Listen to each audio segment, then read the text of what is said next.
Bom dia!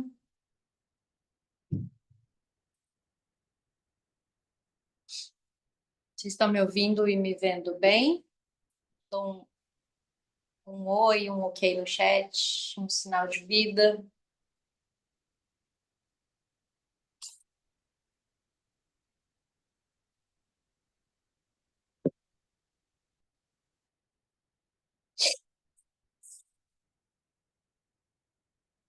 Bom, vamos lá.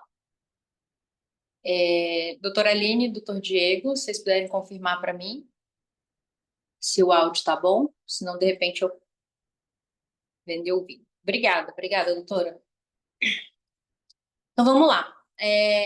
Esse é o primeiro módulo de. Acho que o meu áudio não está bom. Você está me ouvindo bem? O de vocês está no mudo, mas sempre que tiverem alguma dúvida, pode levantar a mãozinha que tem no aplicativo e é aberto, tá? Pode tirar dúvida, pode perguntar, ficar à vontade. Esse é o primeiro módulo de 2025. E aí, como todo ano, como a gente tem a reforma previdenciária desde 2019, novembro de 2019, ela vem trazendo regras de transição que a cada ano ela atualiza alguma coisinha. Aumenta ponto, aumenta idade, tempo de contribuição que são necessários, vão mudando algumas regrinhas. Mas tudo ainda é efeito da última emenda constitucional, 103 de 2019. E aí, todo ano, por exemplo, o pessoal chama, né, para dar entrevista, dizer o que mudou nas aposentadorias. Sai muita notícia, especulação, o pessoal achando que é alguma coisa assim muito significativa, mudança de lei, é prejudicial, não é? Então, fica muito diz que me diz que assim. E aí, essas mudanças nada mais são do que o passar dos anos e a evolução das regras de transição desde a última reforma previdenciária que aconteceu. E aí, então, preciso deixar isso bastante claro. Por isso também que foi o primeiro tema que a gente cogitou. Mas a gente também vai trabalhar outros ao longo do ano. Inclusive, eu aceito sugestões de outros benefícios, outros assuntos relacionados a direito previdenciário, ao INSS. E hoje o escolhido, então, foi as aposentadorias urbanas. Eu vou compartilhar aqui a minha tela, que é o material em PDF que eu enviei para vocês.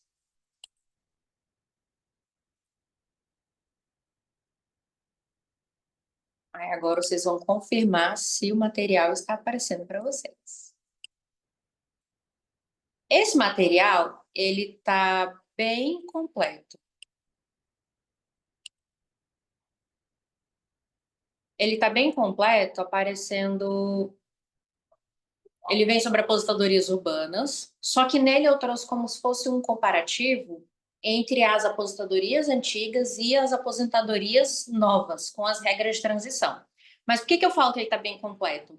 Ele vem com explicação, como se fosse um livro mesmo. Então, assim, além da aula, se eu escolher só ler o PDF, eu consegui entender os conceitos, a explicação, alguns até exemplos. Só que ele vai mais além. Normalmente eu dou aposentadorias urbanas e não entro nas aposentadorias especiais. E esse PDF de bônus, de presente, eu vou só passar ele aqui um pouquinho, mas vocês vão verificar que ele veio com regras das aposentadorias especiais também. Quando eu falo aposentadorias especiais, são as aposentadorias que têm regrinhas diferenciadas, tá? Não é a aposentadoria especial propriamente dita. Mas, por exemplo, aposentadoria do professor, aqui veio as regras novas e regras de transição, nesse material PDF.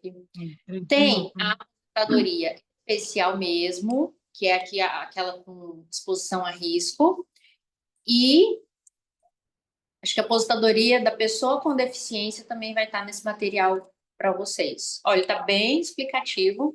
Aposentadoria das pessoas com deficiência também. Essa não sofreu reforma, mas também tem no material de vocês. E aqui a gente mais vai trabalhar, que é a aposentadoria programada e as regras de transição. Bom dia, doutora Lídia. Bom, Tudo bom? Então, a nossa logística ao longo dessa manhã será o seguinte: a gente vai tratar das regras das apostadorias. Eu preciso, quando eu falo em regras de transição, a gente vai precisar aprender as apostadorias antigas, digamos assim, e a nova, para entender a regra de transição. Porque quando a gente lida com o nosso cliente, a gente precisa ter esse panorama para entender para ele o que vai ser a melhor regra a ser aplicada. E aí a gente não entra, então, em aposentadorias especiais nesta aula. A gente pode também promover uma aula só de aposentadoria de professor, só de aposentadoria especial, a de exposição a risco, e só de aposentadoria das pessoas com deficiência. Ela segue a mesma lógica, mas ela vai ter ali regrinhas de cômputo de tempo diferenciado. E aí hoje a gente vai passar por 3 momentos, então. O primeiro vai ser uma explicação mais teórica. Eu vou pedir bastante energia, postura de vocês, para não ficar tão teórico assim. Então pode perguntar. Posteriormente, eu vou abordar com vocês um pouco sobre como eu lido com o cliente. O cliente sentou na minha frente, que postura que eu tomo para ser bem assertivo assim nesse atendimento, já gerar para ele o máximo de informações possíveis. E aí, no terceiro momento dessa aula, ao longo da manhã, eu vou abrir o meu INSS para a gente ver na prática esse requerimento da aposentadoria. Tem gente que já faz isso há algum tempo, veio buscar aprofundamento, mas tem gente que nunca abriu o meu INSS na vida, então eu vou passar também pelo meu INSS, tudo bem? Então vamos lá.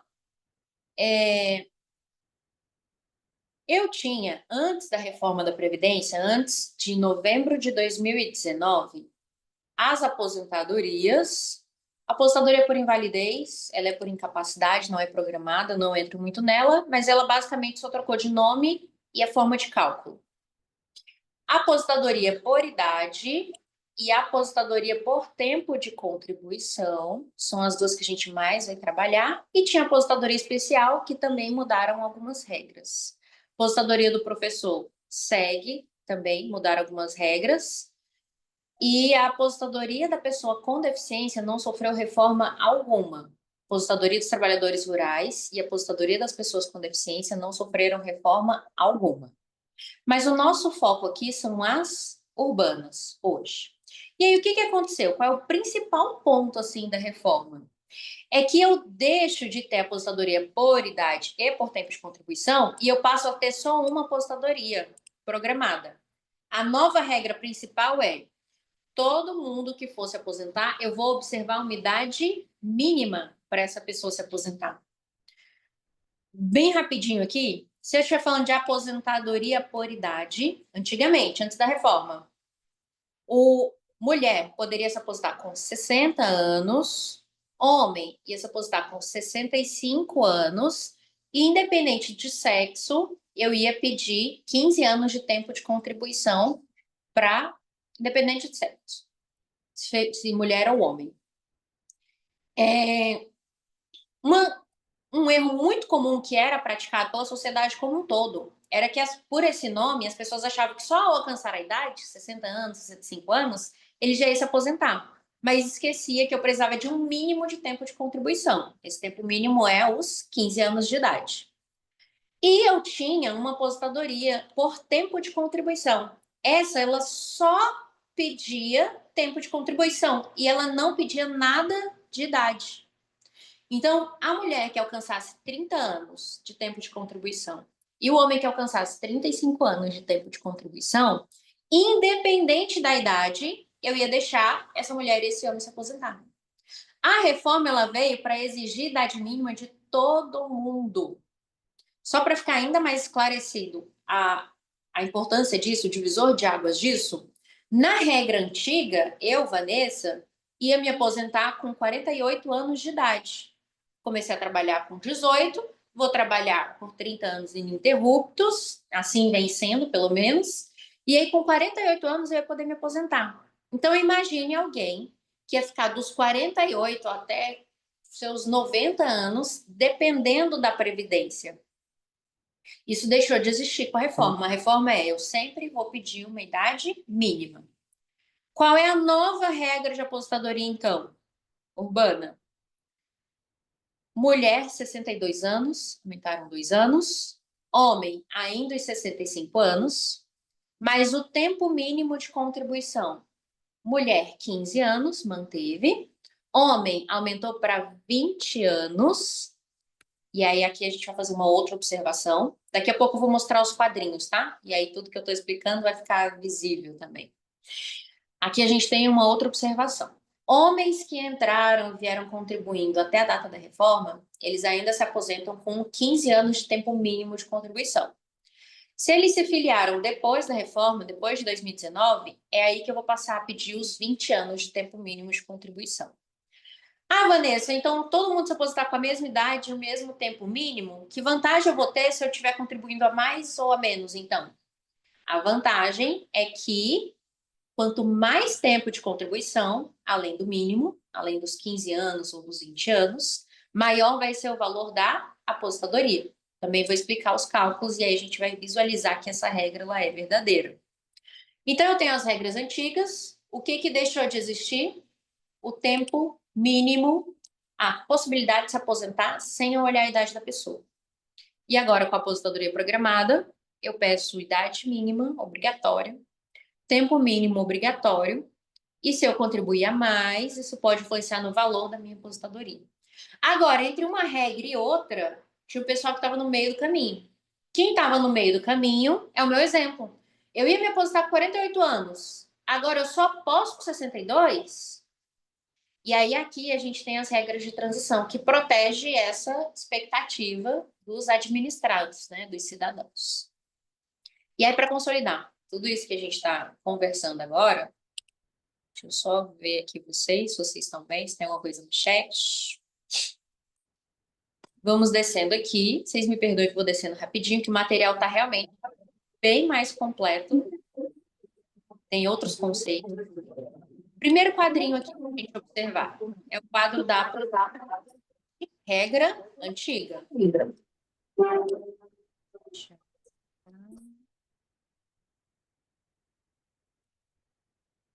Regra antiga. Homem, 65 anos. Mulher, 60 anos. Tempo mínimo de contribuição de todos eles, 15 anos. Carência, 180 contribuições. Para os dois também, que corresponde a 15 anos. O cálculo antigo, vou passar aqui rapidamente pelo cálculo, o mais importante para a gente são os cálculos atuais, né? Eu faço o salário, perdão, o cálculo antigo, eu vou fazer a média das contribuições que a gente chama hoje, o nome disso, na verdade, é o salário de benefício. E antigamente não era a média de todas as contribuições, era a média das 80% maiores contribuições. Eu jogava fora as 20 menores. E isso fazia eu ter um salário de benefício mais atrativo. Eu pegava todo aquele tempo que você contribuiu com um valor menor no começo da sua vida, normalmente, e eu fazia a média só das 80% maiores. Por isso que toda vez, na época, né, hoje está acontecendo cada vez menos, que a gente consegue colocar alguém na regra antiga, é mais vantajoso. Achei essa média das 80% maiores contribuições, que é o salário de benefício. A pessoa vai se aposentar com 70% desse valor e mais 1% a cada ano de contribuição. Se ela vai ter pelo menos 15 anos de contribuição, então ela vai se aposentar com 70 mais 15, 85% do salário de benefício. Tenho 20 anos de tempo de contribuição, 70 mais 20, se aposenta com 90% do salário de benefício. Assim era a conta da aposentadoria por idade antes da reforma. A outra aposentadoria, vou pulando aqui as que a gente não vai conversar hoje. Antigamente, eu tinha aposentadoria por tempo de contribuição. Pelo quadrinho também, para ficar mais visível, mais fácil. Repara que eu não olhava a idade da pessoa. E essa foi a principal mudança que a gente tem.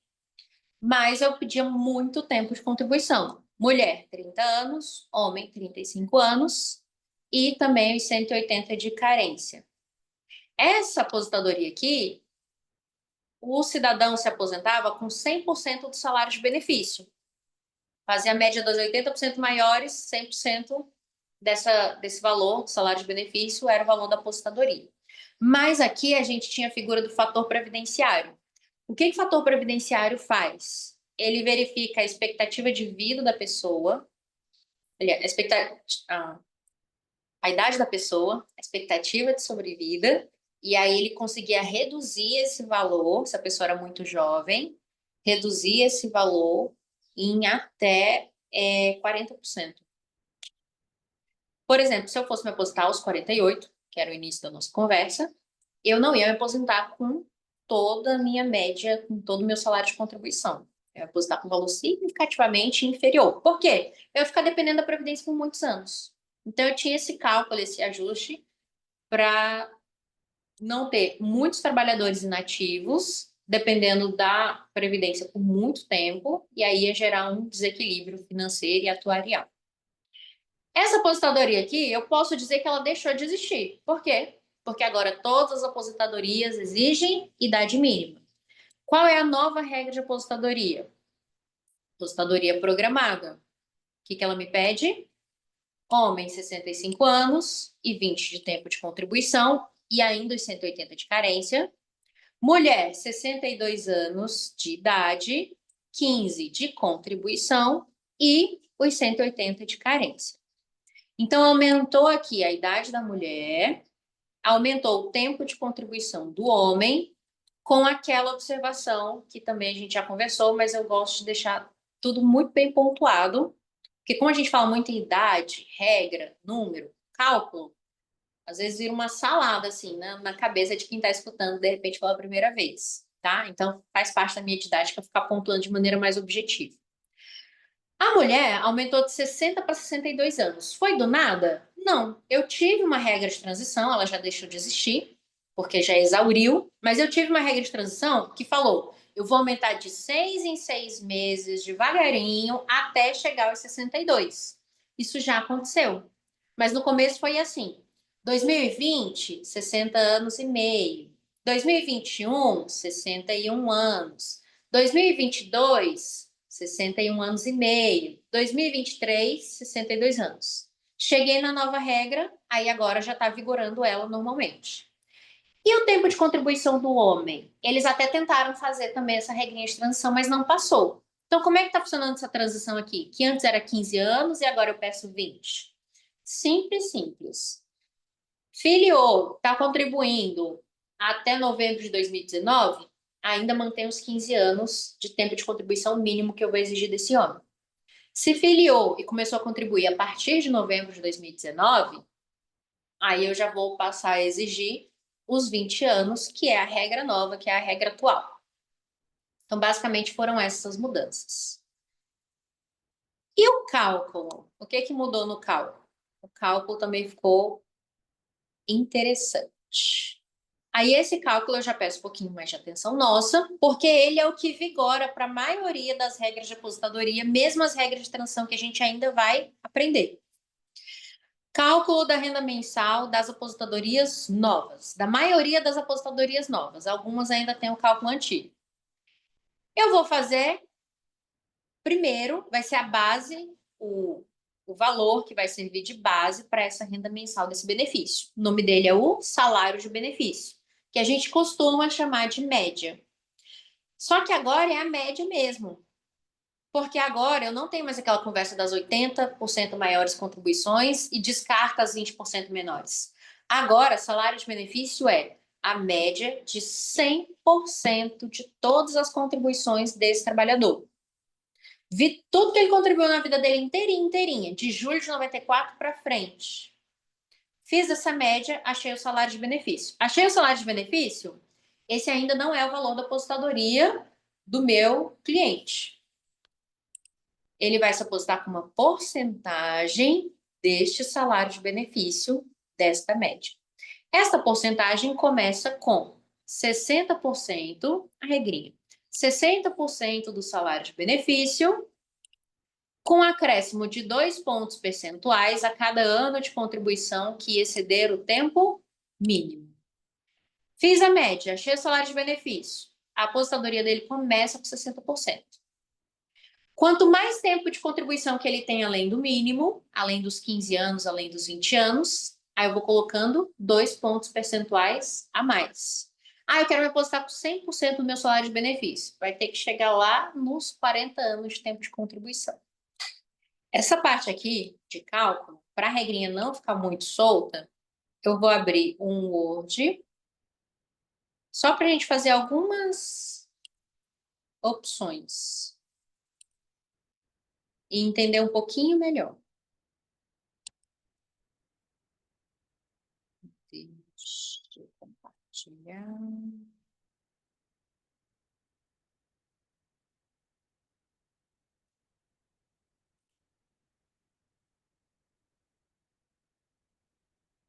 Minha tela de Word está aqui, bem branquinha, bonitinha. Vou dar algumas opções para a gente entender um pouquinho essa questão dos cálculos. Cálculo de aposentadoria, o conceito, né? O cálculo atual e da maior parte das regras de transição é 60% do salário de benefício, que hoje já é 100% das média das 100% contribuições, mais 2% a cada ano que ultrapassar o tempo mínimo. Como é que ficaria isso na prática? Eu tenho um homem, tempo mínimo de contribuição dele, se ele está trabalhando e contribuindo, se ele se filiou antes da reforma, é de 15 anos mesmo. Ele vai ter, esse homem completou 65 anos de idade, ele tem os 15 anos de tempo de contribuição, então a aposentadoria dele vai ficar em 60% do salário de benefício. 2% a cada ano que ultrapassar o tempo mínimo. Ele tem o tempo mínimo, 15 anos. Então ele não ultrapassou nada. Qual vai ser a aposentadoria dele? 60% do salário de benefício normal. Não tem nenhum ponto percentual a acrescentar aqui. Ah, agora vai ser uma mulher. Essa mulher, 15 anos é o tempo mínimo, mas ela vai me entregar 20 anos de tempo de contribuição. Ela alcançou os seus 62 anos. E ela me entregou aqui 20 anos de tempo de contribuição. Vou colocar aqui 15 anos é a regra mínima, tá? É o tempo mínimo. Mas ela não me entregou 15, que é o mínimo, ela me entregou 20. Bom, então a aposentadoria dela vai ser 60% do salário de benefício e 2% a cada ano que ultrapassar o tempo mínimo. Quanto que ela ultrapassou aqui, além dos 15? Ela ultrapassou 5 anos. 2% a cada ano que ela ultrapassar. Então, vou multiplicar esses 5 anos a mais por 2. Eu sou péssima com expressões matemáticas, tá? Espero que vocês estejam entendendo aqui minha lógica. Ela vai se aposentar, aqui vai dar 10% a mais. Então, ela vai se aposentar não com 60% do salário de benefício. Ela vai se aposentar com 70% do salário de benefício. Ah, mas agora então é uma mulher que ela vai me entregar 23 anos de tempo de contribuição. 15 anos é o tempo mínimo, que é os 60%. Mas, quanto tempo que ela ultrapassou aqui do tempo mínimo? 5, 6, 7, 8. 8 anos a mais que o tempo mínimo. 2% a cada ano. Então, esses 8 aqui vai aumentar 16% na aposentadoria dela. Ela vai se aposentar com 76% do salário de benefício. E assim sucessivamente. Repare que para ela se aposentar com 100% do salário de benefício, ela tinha que ter 40% a mais, ou seja, isso aqui daria em 20 anos a mais que o tempo mínimo. 20 mais 15 ali. Se ela me entregasse 35 anos de tempo de contribuição, ela ia conseguir se aposentar com 100% do salário de benefício.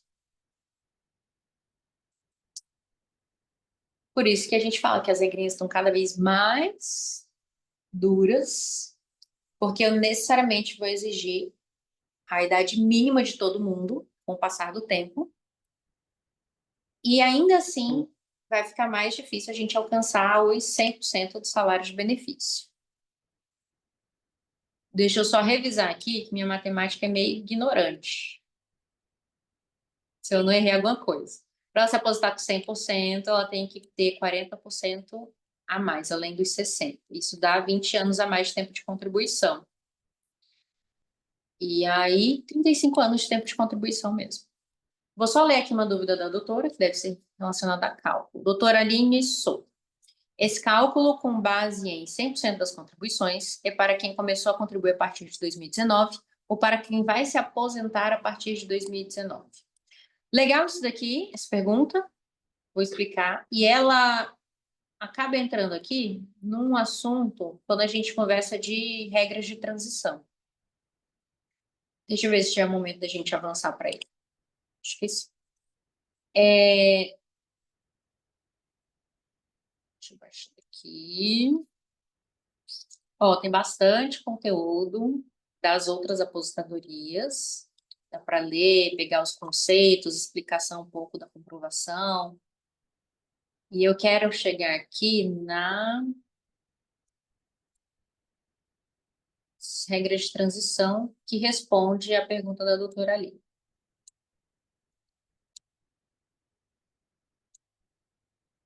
Descendo, descendo. Regras de transição. Pergunta da doutora é: se o novo cálculo é para quem começou a contribuir a partir de 2019 ou para quem vai se aposentar a partir de 2019? O novo cálculo é para quem vai preencher os requisitos a partir de 2019. Porque aqui a gente vai ter 3 momentos. São os 3 que vão estar aqui. Primeiro momento, direito adquirido. O que é o direito adquirido? Sempre que, aqui eu estou nos meios do caminho, tá? Vocês podem pegar o meu exemplo, ou até o exemplo de vocês também, que é, comecei a contribuir antes da reforma, não preenchi os requisitos, estou aqui, vou preencher os requisitos depois da reforma. Então, eu ia me aposentar com 48 anos. A regra agora é 62. 62 muito abrupto para mim, é uma surpresa. Então, para mim, vai ter alguma regra de transição. Eu já fiz o meu próprio planejamento, eu consigo me aposentar com 59. Direito adquirido é a pessoa que se filiou, começou a contribuir antes de 2019, ela preencheu os requisitos antes de 2019, então ela atende todas as regrinhas da lei que estava em vigor na época, cálculo antigo, mesmo que ela faça o requerimento só depois. Então, se porventura, isso vem diminuindo cada vez menos, mas se porventura me aparecer um cliente hoje, 2025, eu faço o cálculo aqui para ele, vira, mexe, uma indenização, e consigo colocar ele na regra antiga. Ó, até 2019, ele preenche os requisitos das regras antigas. Então, para ele, direito adquirido, para ele, o cálculo antigo. Aí tem quem tinha a expectativa de direito. O que é a expectativa de direito? É o meu caso. É o caso, talvez, de vocês também. Que é, me filiei e estava contribuindo achando que eu ia me aposentar com a regra antiga. O cálculo antigo, que era mais vantajoso, a regra antiga que não pedia idade. Mas aí a regra mudou. Eu não preenchi os requisitos na regra antiga. Eu ainda vou preencher os requisitos. Se eu ainda vou preencher os requisitos, é sobre a regra e a lei que está em vigor. A nossa vantagem é que a gente tem algumas regras de transição para gerenciar essa expectativa. É o princípio da segurança jurídica, princípio da proteção à confiança dos cidadãos, dos administrados. Mas aí eu vou usar, respondendo a sua pergunta, se a pessoa preenche os requisitos depois de 2019, mesmo que ela tenha se filiado antes, mas vai preencher os requisitos depois. Ela já se aposenta com as regras atuais. O cálculo de 100% das contribuições, todo o preenchimento de requisitos. A vantagem aqui é que eu tenho regras de transição. E eu tenho a relação jurídica nova, que é a pessoa ela se filiou, começou aqui depois de 2019. Então ela já sabe que as regras para ela é 65 anos homem, 62 anos mulher, 15 anos de tempo de contribuição, 20 anos de tempo de contribuição, se ele for homem. Então ela já se filiou sob a regra nova, para ela já vai vigorar a regra nova mesmo. Quem vai se aposentar a partir de 2019, preenchendo os requisitos depois de 2019, depois da reforma, ele já vai se sujeitar a essas regras de transição, se for interessante para ele, ou a regra nova, o que for mais interessante para ele. Como que eu vou enquadrar este meu cliente? Que é o que a gente vai conversar um pouquinho agora. Entendendo as regras de transição, aí eu já vou começar a entender melhor onde eu posso enquadrar o meu cliente, como eu tenho uma conversa mais objetiva com ele. Entendido aqui essa parte, preenchi os requisitos antes, mesmo que eu me aposente depois, eu posso usar as regras antigas. Preenchi, me filiei antes, mas preenchi os requisitos só depois, aí eu vou usar já as regras novas que incluem as regras de transição. Me filiei depois e vou preencher os requisitos também, obviamente, só depois. Aí para você já é regra nova, você nem vai conseguir se enquadrar em nenhuma regra de transição, porque não vai, né, matematicamente não dá tempo. E aí, que regras de transição são essas, então? Vamos lá. Vou falar aqui por alto algumas, porque umas já até deixaram de fazer sentido, digamos assim. Por exemplo, só eliminando aqui a aposentadoria especial, por exemplo, a gente não vai conversar sobre ela, mas o que ela trouxe foi: antes a aposentadoria especial pedia só o tempo de contribuição, depois ela passou a pedir idade mínima, e a regra de transição dela é pedir pontos. Nesses pontos, o que consiste? Você não necessariamente precisa ter a idade avançada. Se você tiver muito tempo de contribuição, você alcança a pontuação e se aposenta mesmo assim.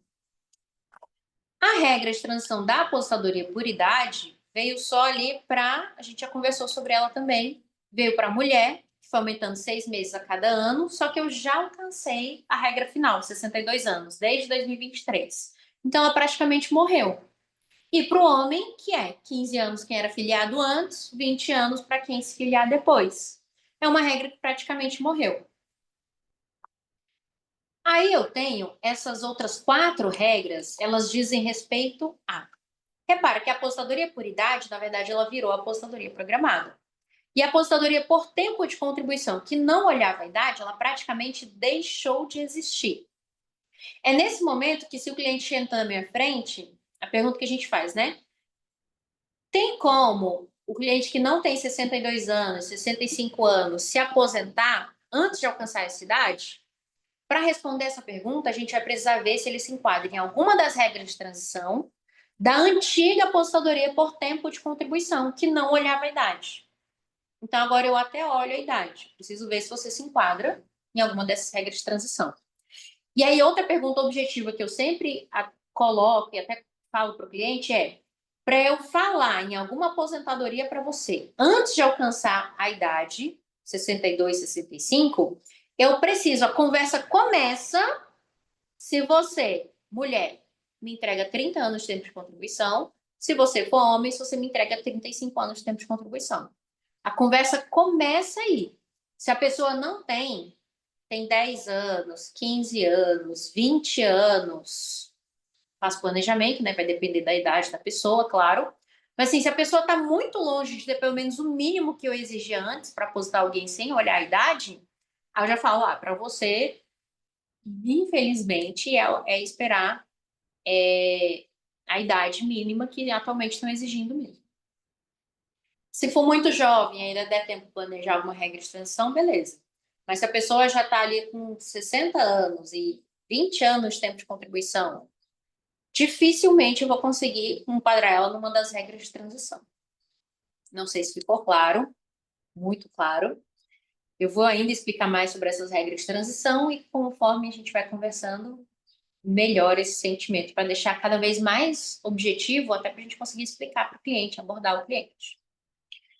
Regra número 1 é a que me pede tempo de contribuição e pontos. Tem uma que me pede tempo de contribuição e umidade mínima. Tem a que pede pedágio e tem a que pede idade mínima e pedágio. Vamos por partes. Primeira regra, tempo de contribuição mais pontos. Essa regra é basicamente assim, eu falando, ei, cidadão, eu deixo você se aposentar quando você tiver 30 anos de tempo de contribuição mulher, 35 anos de tempo de contribuição homem. Só que agora eu ainda estou exigindo, eu já exijo idade mínima. Eu posso deixar você se aposentar sem você me entregar a idade mínima, mas eu preciso que você me entregue uma coisinha chamada pontos. Basicamente compensar a falta de idade com mais tempo de contribuição. O que são pontos? Pontos é a soma do tempo de contribuição com a idade. Se eu for fazer o meu agora, por exemplo, eu devo ter 15 anos, um pouco mais. Vou colocar aqui, arredondando. 15 anos de tempo de contribuição, vocês viram que minha matemática é ruim, né? 15 anos de tempo de contribuição e 30 de idade, eu vou ter ali 45 pontos. Não tenho 30 de idade, tá? Infelizmente, já passei. 45 pontos, foi só para melhorar a conta. Somei idade, somei tempo de contribuição, essa é a quantidade de pontos que cada cidadão tem.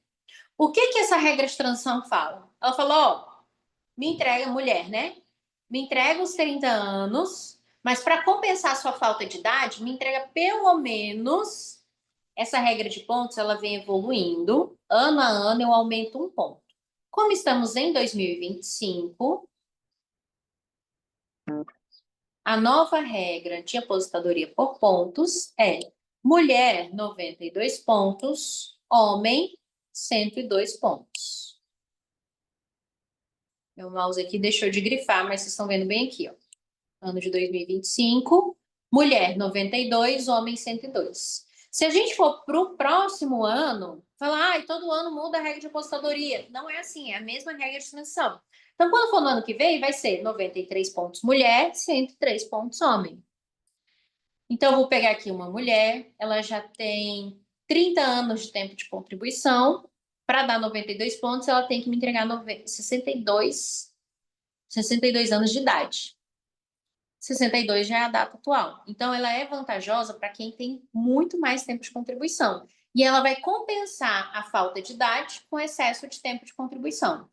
Se eu tiver uma mulher com 40 anos de tempo de contribuição, ela vai poder se aposentar com 52 anos de idade. A vantagem dessa regra de transição é essa. Então, eu não olho a idade, mas eu olho pontos. 2025, 92 pontos mulher, 102 pontos homem. Um homem me entregou 40 anos de tempo de contribuição. Então com 62 anos de idade você vai poder se aposentar. Não precisa esperar os 65. E aí, quanto mais tempo de contribuição tiver, menor a idade que eu vou exigir desse cidadão. Essa é a regra de transição por pontos.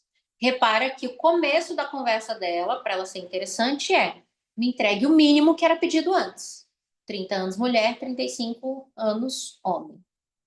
Eu tenho a mesma regrinha para professor também.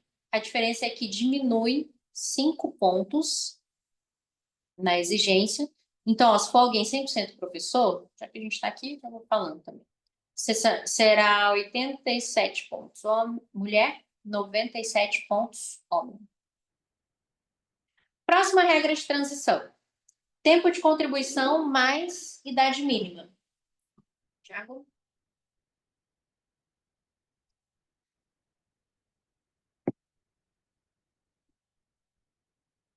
Requisito mínimo de todas as regras de transição é atender os requisitos da aposentadoria antes, né? 30 anos de tempo de contribuição mulher, 35 anos homem. Me entregou isso? Entregou. Aí a Previdência fala assim, tá, só não posso deixar você se aposentar sem olhar a sua idade, porque agora as novas regras sempre olham a idade. Me entregue pelo menos... Aí ele vai pedir uma idade mínima, que essa idade vai aumentando a cada ano 6 meses. Se eu estiver falando dessa regra de transição em 2025, por exemplo, vamos lá. Vou falar, olha, mulher, você com 59 anos e homem com 64 anos, se me entregar a regra antiga, eu deixo você se aposentar. 30 anos de tempo de contribuição, 59 anos de idade, pode aposentar em 2025? Pode. Eu não preciso esperar os 62. E homem, 64 anos de idade, 35 de tempo de contribuição, pode se aposentar em 2025, sem precisar esperar os 65 anos. Todas essas regras, elas já levam os cálculos novos, tá? Para professora, a mesma coisa. O que diminui aqui é o tempo, 5 anos na idade mínima que eu vou passar a exigir. Também é bem interessante essa aposentadoria, a gente usa bastante. Descendo para a próxima regra de transição, são 4. Essas duas primeiras aqui, elas levam em consideração o cálculo atual, que a gente já viu como é que ele funciona. Eu tenho uma regra de transição que me pede pedágio de 50%. O que é esse pedágio? É o seguinte, eu vou ver quanto que faltava para você se aposentar antes da reforma, e eu vou pedir que você me dê um acréscimo, um pedágio desse tempo que faltava. Aí eu tenho uma regra que me pede 50% desse tempo que faltava, então metade, e eu tenho uma regra que me pede 100% desse tempo que faltava, ele inteiro. Ah, faltavam 2 anos para eu aposentar. Aí você vai me entregar 1 ano a mais, metade. Faltavam 2 anos para eu me aposentar, sua regra de 100%. Então você vai me entregar mais 2 anos. É um pedágio mesmo, um acréscimo do tempo que faltava. Eu deixo você se aposentar, mas a regra mudou, infelizmente, então nem eu nem você. Ao invés de 30 anos, me entrega 32, basicamente assim. Como é que funciona esse pedágio de 50%? Ele praticamente a gente já não encontra mais tantas pessoas com essa regra, porque ele tem requisitos que já foram se exaurindo também. Eu preciso que a mulher ainda vai me entregar 30 anos de tempo de contribuição. O homem ainda vai me entregar 35 anos de tempo de contribuição. Tá bem aqui a regra básica das regras de transição. Mas eu preciso que você, antes da reforma, tivesse faltando pelo menos 2 anos para se aposentar, ou menos. Então, assim, é realmente aquele cidadão que estava quase preenchendo os requisitos. Faltava pelo menos 2 anos para ele se aposentar. Ou seja, em 2019, a mulher tinha pelo menos 28 anos de tempo de contribuição, faltava 2 para os 30, e o homem tinha pelo menos 33 anos de tempo de contribuição, faltava 2 para os 35. Se você estava nesse contexto lá em novembro de 2019, aí eu deixo você se aposentar. Você só vai me entregar metade do tempo que faltava. Como a gente já está em 2025, tem 5 anos depois dessa reforma, 6 anos depois dessa reforma, essa galera aqui, muito provavelmente a maioria já se aposentou. Então, dificilmente a gente ainda acha um cliente que é vantajoso enquadrar ele nessa regra. Na próxima, sim, a próxima é bem interessante. Vou até explicar o motivo também quando a gente chegar lá. Agora, essa ela praticamente deixou de existir. Mas pode acontecer, então tá aqui. Vamos lá. Imagine a mulher. Eu não exijo a idade mínima, mas eu peço esse bônus, esse pedágio de 50% do tempo que faltava. Então, em novembro de 2019, essa mulher tinha 28 anos de tempo de contribuição. Para ela faltavam 2 anos. A Previdência falou assim: eu vou deixar você se aposentar, mas me entregue metade do tempo que falta. Faltavam 2 anos, eu vou pedir então metade, 1 ano a mais. Ao invés de ela entregar 30 anos, ela vai me entregar 31 anos de tempo de contribuição. Ah, faltava só 1 ano, ela tinha 29 anos de tempo de contribuição, faltava só um para ela alcançar os 30. Então, ela vai me entregar mais metade, mais 6 meses. Você vai se aposentar com 30 anos e 6 meses de tempo de contribuição. Um bônusinhos a mais, e aí a pessoa consegue se aposentar. Aqui eu vou seguir o mesmo cálculo da aposentadoria por tempo de contribuição antiga, que é os 100% de salário de benefício, com o fator previdenciário. Porque aqui realmente é para quem estava quase se aposentando, o tempo de pedágio ele é mínimo e eu não vou olhar a idade dessa pessoa. Toda aposentadoria que eu não olho a idade da pessoa, aí eu vou colocar o fator previdenciário, que vai ali ajustar esse valor da aposentadoria, caso ela seja muito jovem ou não. A próxima e última regra, vocês vão escutar por aí, a gente dizendo que ela é a mais interessante, a que vai dar o maior valor. Na verdade, a aposentadoria que vai dar o maior valor é a aposentadoria que a gente identificar depois que fizer o planejamento do cliente. Pode ser que seja outra, a gente não sabe. Agora, ela tem uma tendência de ser uma aposentadoria de valor bom, por quê? O cálculo dela é de 100% do salário de benefício sem o fator previdenciário. Por isso que ela é muito interessante. Só que a regra dela, ela pede idade mínima pede o tempo de contribuição e ainda pede um pedágio de 100% do tempo que faltava. Então, a pessoa vai ter muita idade e muito tempo de contribuição. É justo que ela se aposente com 100% do valor e sem o fator previdenciário, porque eu já estou pedindo a idade mínima. Quais são as regrinhas dela, os requisitos? No material de vocês está bem objetivo, assim, ó, requisitos A, B, C, estilo bater o olho e consegue ir conversando com o cliente. Tempo de contribuição. Começo a conversa com o que já era exigido antes. Mulher, 30 anos, homem, 35 anos. Só que eu vou pedir a idade mínima. Falando, ó, eu deixo você se aposentar sem ser 62 anos, mulher, 65 homem. Mas me dê pelo menos, você mulher, 57 anos de idade. Você homem, 60 anos de idade. Ah, consegue me aposentar? Consegue. E aí, para compensar essa idade, você vai me dar um pedágio ainda do tempo que faltava antes de 2019. Então, eu ainda quero. Essa idade aqui, ela não aumenta com o tempo, tá? Vai ser 2025, 26, 27, vai ser sempre 57 anos mulher, pelo menos, 60 anos homem, pelo menos. E aí, eu vou pedir um pedágio de 100% do tempo que faltava antes da reforma. Não precisa ser pelo menos 2 anos, pode ser mais. Vamos lá. Mulher, ela antes da reforma, ela estava com 25 anos de tempo de contribuição. Então faltavam 5 anos. Eu vou pedir para ela um pedágio de 100% do tempo que faltava. Eu vou pedir mais 5 anos, então. Ao invés dela se aposentar com 30 anos de tempo de contribuição, ela vai se aposentar com 35 anos de tempo de contribuição. Então, se ela tiver 57 anos de idade, 35 anos de tempo de contribuição, porque eu pedi esse 100% de pedágio a mais, aí ela também consegue se aposentar. Vantagem aqui, se aposenta com 100% do salário de benefício sem fator previdenciário. Fiz a média dessa mulher, é esse valor com o qual ela vai se aposentar.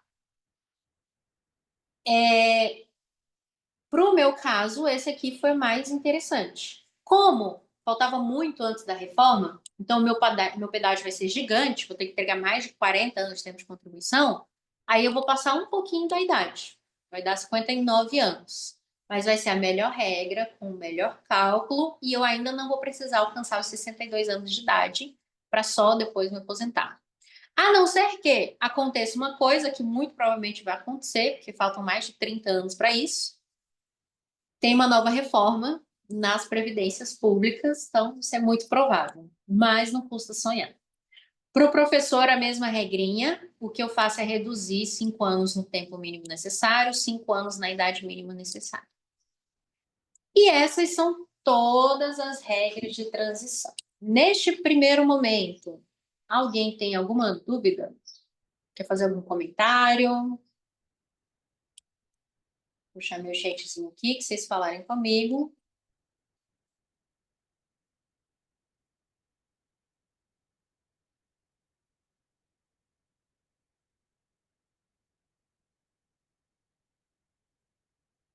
Bom, se eu estou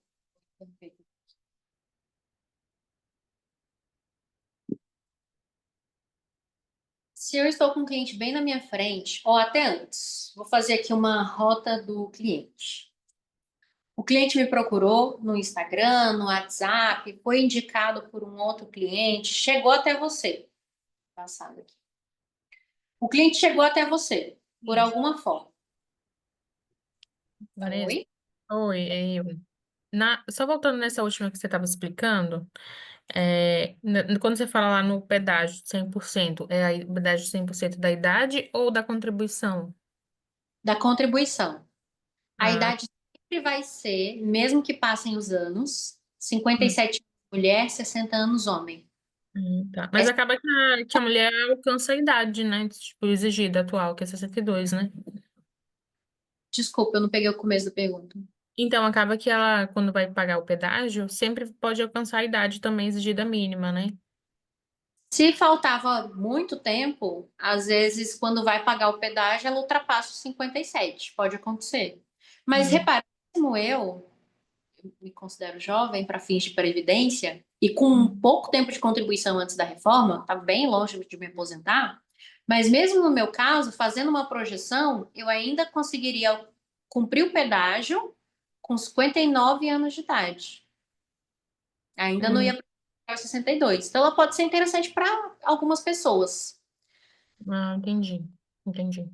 Tranquilo. Vamos fazer uma rota do cliente. O cliente chegou até você, bem bonitinho.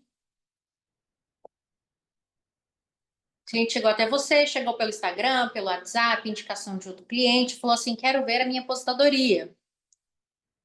A primeira coisa que eu já agendo de cara, tá? Já agendo para conversar pessoalmente. Por quê? Ele vai sentir uma propriedade pessoalmente conversando com vocês, e aí ele vai ficar interessado em manter esse contato. Então, ou você só faz o planejamento e acompanha esse cliente até o dia, até o momento da aposentadoria, ou você já identifica mesmo a melhor aposentadoria para ele e já faz o requerimento, o processo de aposentadoria, tudo certinho.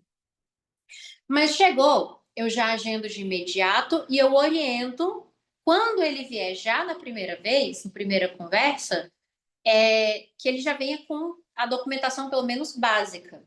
Qual é a documentação básica? Eu vou abrir um Word aqui e conforme a gente vai conversando, vocês também já vão se inteirando, tendo algo de maneira mais visível. Cadê o meu Word? Eu tenho até no meu WhatsApp aquela mensagem automática que eu só dou um barra e envio os documentos necessários. Aí eu dou um barra e falo assim: documentos necessários para o primeiro atendimento. Então ele já vem preparadíssimo. E aí na primeira conversa você já consegue ir tendenciando ele para qual tipo de aposentadoria provavelmente vai ser melhor para ele. Mas já dou um barra, agendo ele. Você vai vir segunda-feira, 14 horas da tarde. Traga, vem aqui, ó, documentos pessoais, RG, CPF ou CNH, documento de identificação, comprovante de endereço. Preciso disso para o planejamento? Não, mas você precisa disso para já fechar a procuração e contrato no primeiro atendimento. RG, CPF, CNH, documento de identificação, comprovante de endereço e a parte que a gente precisa para as aposentadorias começam aqui.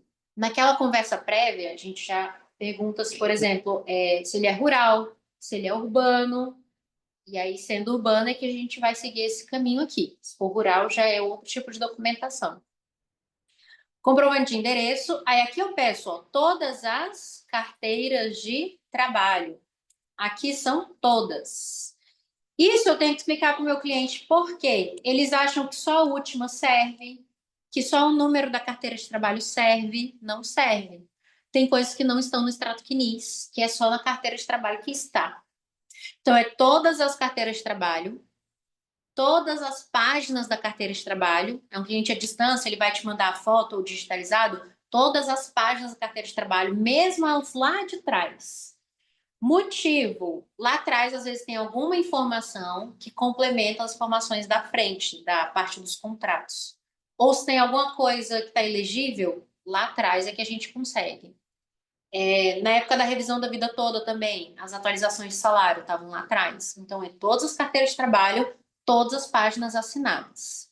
Na carteira de trabalho, eu também já vou ter bons indícios de qual a profissão nos vínculos desse meu cliente e, de repente, em algum um ou outro vínculo, até em todos, enfim, a gente conseguir identificar atividades profissionais com exposição a risco.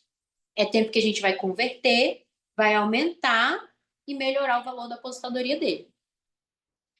E aí aqui a gente vai pedir outros documentos que comprova tempo de contribuição, as próprias contribuições. Vou melhorar esses outros documentos aqui com informações que eu pergunto e que eu uso para a gente tentar aumentar o tempo de contribuição. Mas antes, por fim, eu já coloco aqui, ó, senha do meu INSS. Aí eu coloco também gov.br, porque às vezes eles não sabem que a senha do gov.br é a mesma senha do meu INSS. Então, se eu só peço a senha do meu INSS e ele acha que não tem, a pergunta assim, tem a do gov.br? Ele fala que tem. É a mesma coisa. Então, eu explico também. Aí rola um aqui, ó, se houver. Porque às vezes o cliente quer deixar para vir só quando tiver tudo. Eu falei, não precisa. Se tiver, você já traz, que eu já consigo adiantar muita coisa. Gente, imagine um atendimento que no primeiro atendimento você já abra o INSS do cliente. Já consegue antecipar muita coisa ali para ele.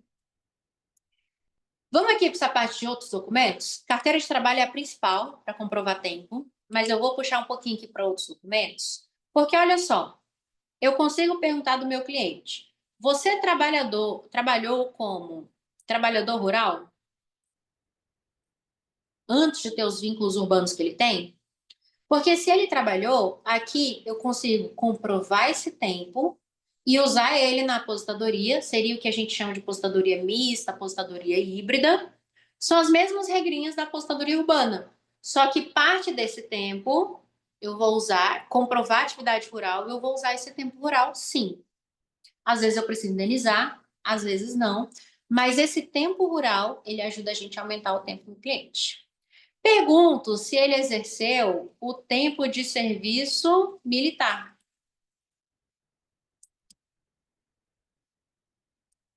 Esse tempo de serviço militar é aquele certificado de reservista. Muita gente foi dispensado, mas muita gente tem. Esse tempo de serviço militar, ele aumenta ali cerca de 11 meses, no mínimo. A pessoa ficou o tempo mínimo. Gente, 11 meses para quem está desesperado para entrar numa regra para aposentadoria mais vantajosa, ou querendo se aposentar logo, isso aqui salvou também já a vida de muito cliente. Então, eu pergunto se tem período de serviço militar obrigatório que você prestou. Aí ele vai dizer que tem, que não, vai trazer o certificado de reservista, esse tempo, ó, pode usar, aumenta o tempo e às vezes a gente até esquece. Posso perguntar se ele tem alguma deficiência, pessoa com deficiência, porque o trabalho exercido com alguma deficiência, em grau leve, moderado ou grave, eu vou converter ele e aumentar um pouquinho esse tempo de contribuição. O cômputo é diferenciado, mesmo que não seja todo, pode ser só um pedaço do período. Eu converto e aumento, e melhoro o tempo de contribuição do meu cliente. Posso perguntar se ele exerceu alguma atividade especial, que é aquela com exposição a risco.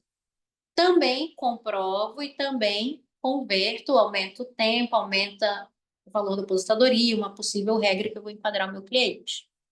Só que essa comprovação e conversão para eu misturar tempo comum e tempo especial, eu posso ele até novembro de 2019.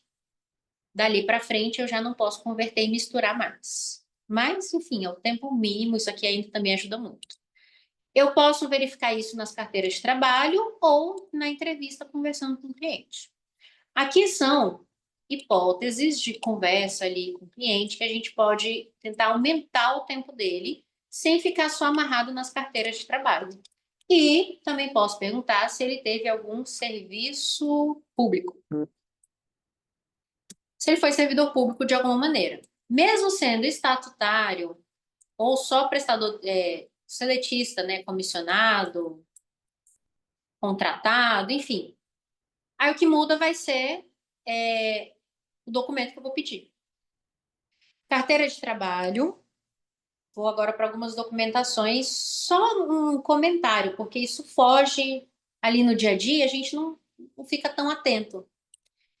E às vezes conversando, dando essas dicas aqui, nosso bate-papo, aí agora no próximo atendimento a gente já fala, putz, poderia comprovar com mais X coisa.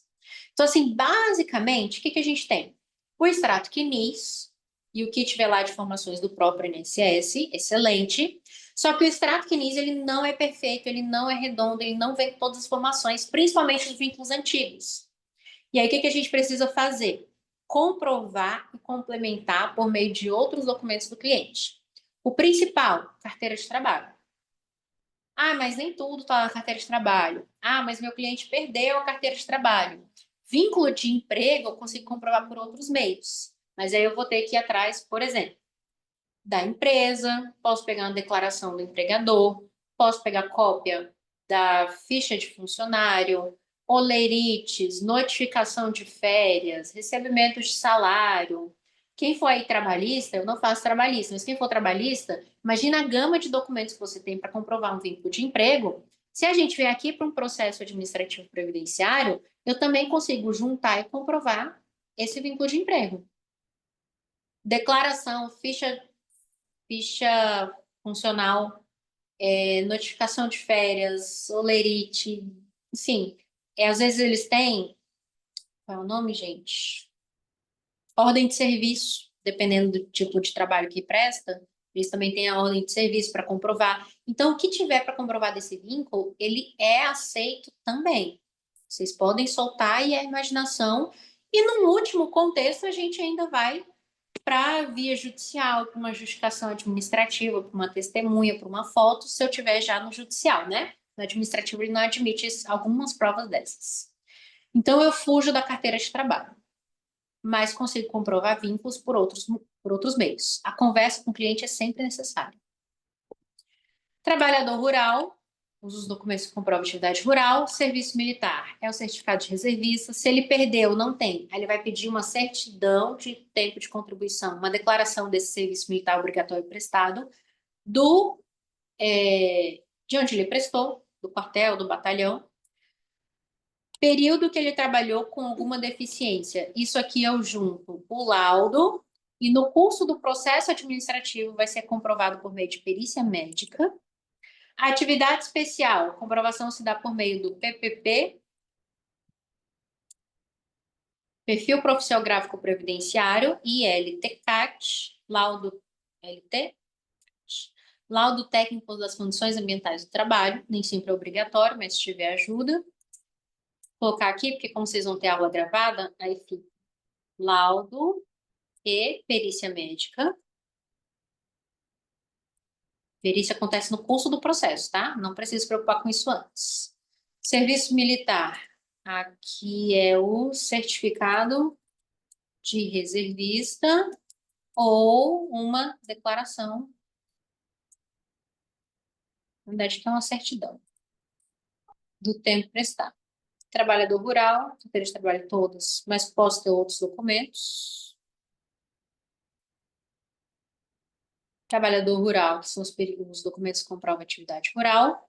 E serviço público, se ele foi estatutário e já está exonerado, ou foi demitido, não tem mais o vínculo, se ele é servidor estatutário e tem INSS, eu posso pensar em duas aposentadorias para ele.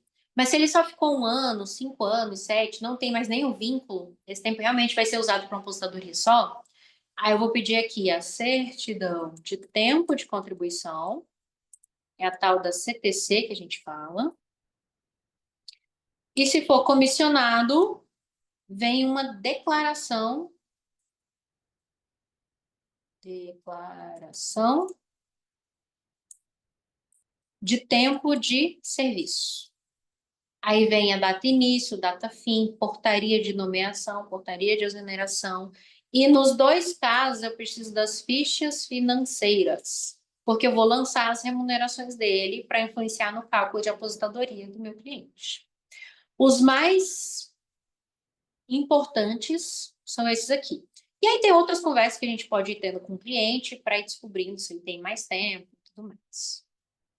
Sendo meu INSS, para a gente já pegar no primeiro atendimento, já mostrar toda a propriedade em previdenciário que a gente tem. Que é o que a gente vai fazer agora. Vamos abrir um meu INSS aqui. Vou interromper o compartilhamento, porque senão ele não acessa o gov.br. Enquanto isso, a gente pode ir tirando dúvidas, que eu vou abrir um meu INSS aqui para gente. Lídia tinha escrito doutor aqui no chat. Não sei se já foi a dúvida que tu tirou, mas se tiver alguma outra pergunta, pode ficar à vontade. Vamos abrir um app. Toda vez que eu dou aula assim ao vivo, ainda tem a sorte que a gente precisa dar do aplicativo do meu INSS estar funcionando naturalmente, normalmente.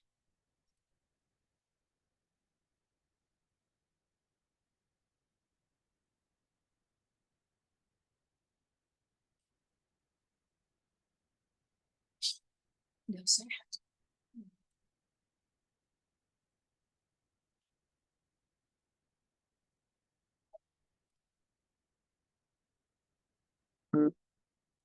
Como é que é a relação de vocês com o aplicativo? Com os requerimentos, documentação? Outra coisa na abordagem do cliente, só antes da gente avançar aqui, é que, por exemplo, ele sentou na minha frente, aí eu já verifico a idade dele e, tendo ou não a senha do meu INSS, eles têm uma noção de quanto tempo de contribuição eles têm. Então, me chega alguém, eu tenho 55 anos de idade, um homem, 55 anos de idade, e eu tenho 20 anos de tempo de contribuição. Qual a conta básica que eu faço? Foi das duas, uma. Ou essa pessoa vai se aposentar só com, no caso do homem, 65 anos de idade, ou para ele se aposentar sem esperar a idade, a conversa começa com 35 anos de tempo de contribuição.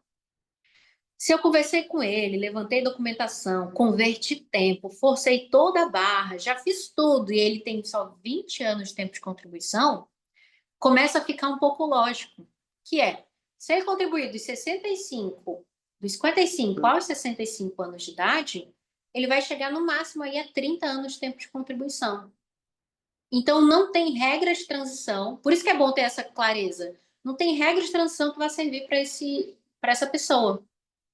E aí o que você pode fazer é organizar tudo para falar, olha, vamos organizar para você ter um valor de aposentadoria que você mereça, que você tem interesse. Ou, enfim, aí a gente vai planejar a vida do cliente de acordo com os interesses dele. Às vezes é a aposentadoria por invalidez, que ele pode estar querendo, já que é tão jovem para fim de previdência. Mas o fato de eu ter essa clareza das regras ajuda na primeira conversa com o cliente. Olha, com 20 anos, a gente ainda vai analisar, vou ver se eu acho tempo para você e tudo mais, mas com 55 anos de idade e 20 de contribuição, provavelmente a regra mais interessante para você vai ser realmente aos 65 anos. E aí a gente organiza para que essa apostadoria seja interessante. Agora, se ele me chega com 55 anos de idade e 35 de contribuição, ou 30, 32, 33, 34 de tempo de contribuição, a gente já liga o alertinho ali para falar, opa, talvez a gente te enquadre numa boa regra de transição. E aí é bom sempre fazer esse planejamento, porque pode ser que eu consiga enquadrar ele na regra de transição, por exemplo, de pontos de idade mínima, mas a regra de 100%, do pedágio 100%, vai ser mais interessante financeiramente. E aí eu já tive vários contextos, clientes, que se eu falo, você consegue se aposentar agora. Mas se você esperar 6 meses, 1 ano, 2 anos, a sua aposentadoria ela sobe R$ 1.000, R$ 1.500, R$ 2.000. Isso acontece. Por quê? Eu tenho uma regra que às vezes demora um pouquinho mais para a pessoa alcançar, mas o cálculo dela é mais vantajoso. Tudo isso só dá para saber quando a gente está ali naquele primeiro trato com o cliente. Mas já dá para gerenciar as expectativas. Doutora Lídia perguntou qual ferramenta eu uso para fazer o planejamento previdenciário. Eu uso cálculo jurídico, mas não advogo por ele. É realmente o que eu uso, o que eu estou acostumado e o que eu uso há muito tempo e sempre me atendeu. E acho ele fácil. Mas todo o sistema, até quando eu dou o curso de planejamento, eu uso ele e o mais importante é a gente saber a informação. Porque os outros vão ter os mesmos campos, então também advogado que use outro sistema também consegue usar. Eu uso cálculo jurídico, recomendo, mas nos cursos que eu dou, eu vejo pessoal usando prévios, previdenciarista, tramitação inteligente, tem outros sistemas que também fazem esse cálculo. Ó, cálculo jurídico. Aí eu tenho prévios, previdenciarista. Eu acho que é tramitação inteligente o nome do outro. Inteligente. Aí tem diversos. Esse aqui são os que eu mais escuto dos outros advogados. O Somprev, eu nunca mexi nele, mas já escutei falar também de outros advogados que usam. Aí eu gosto de citar mesmo dos outros colegas, porque se aparecer um muito diferente desse que a gente costuma escutar, a gente já sabe que ele não está sendo tão utilizado assim, né? Mas eu gosto do cálculo.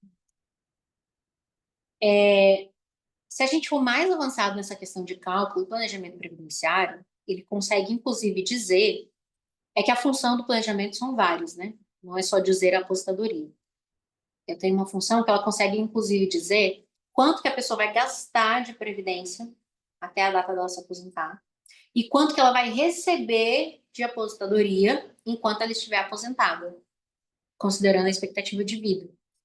E é um pouco de noção ali da organização financeira do nosso cliente. Se de repente não é mais interessante ele pagar um valor menor, ter uma aposentadoria menor e pegar a diferença desse valor e investir em aposentadoria privada ou outro tipo de investimento.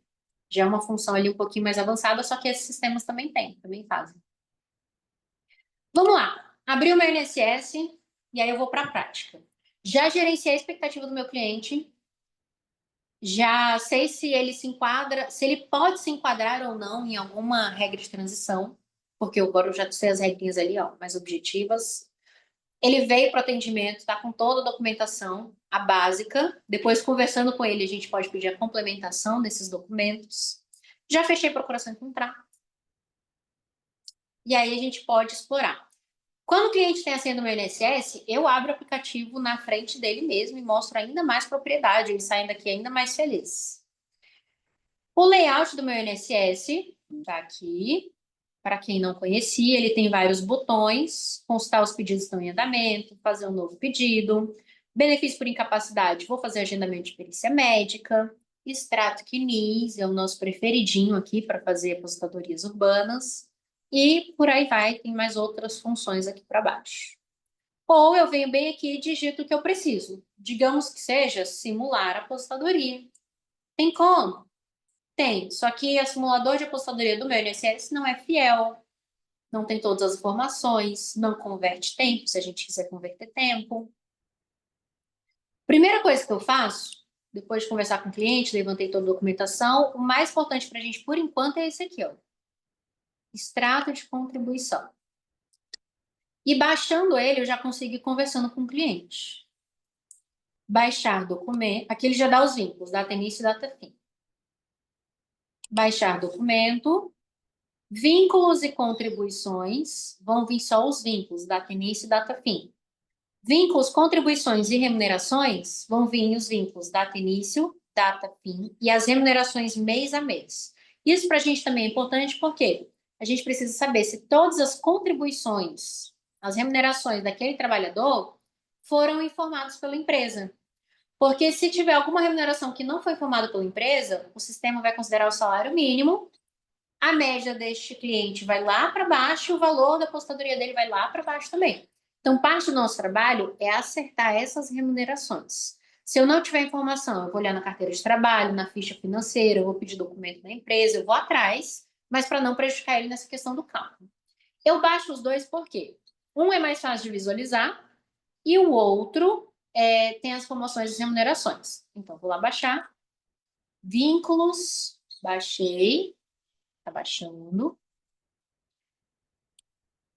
Depois eu volto e vou baixar também as remunerações. E aqui eu já abro na frente do cliente, já vou conversando com ele.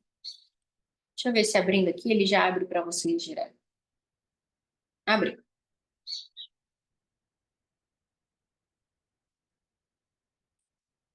Acho que é muito pequenininho, vocês nem avisam. Vou dar uma boa ampliada aqui. Esse é o extrato quinis. Vou passar aqui rapidinho por ele, que a gente já tem também. Ele me vem todos os vínculos do meu cliente.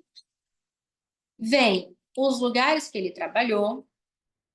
Data início e data fim. E aqui alguns indicadores. Tem uma aula também só de extrato quinis, para a gente saber interpretar qual categoria, quando perdeu qualidade de segurado, os indicadores, o que precisa de ajuste, o que não precisa, tudo mais. Vamos aqui, ó, vínculo de emprego, um exemplo, estado de Rondônia. Tem a data início e não tem a data fim.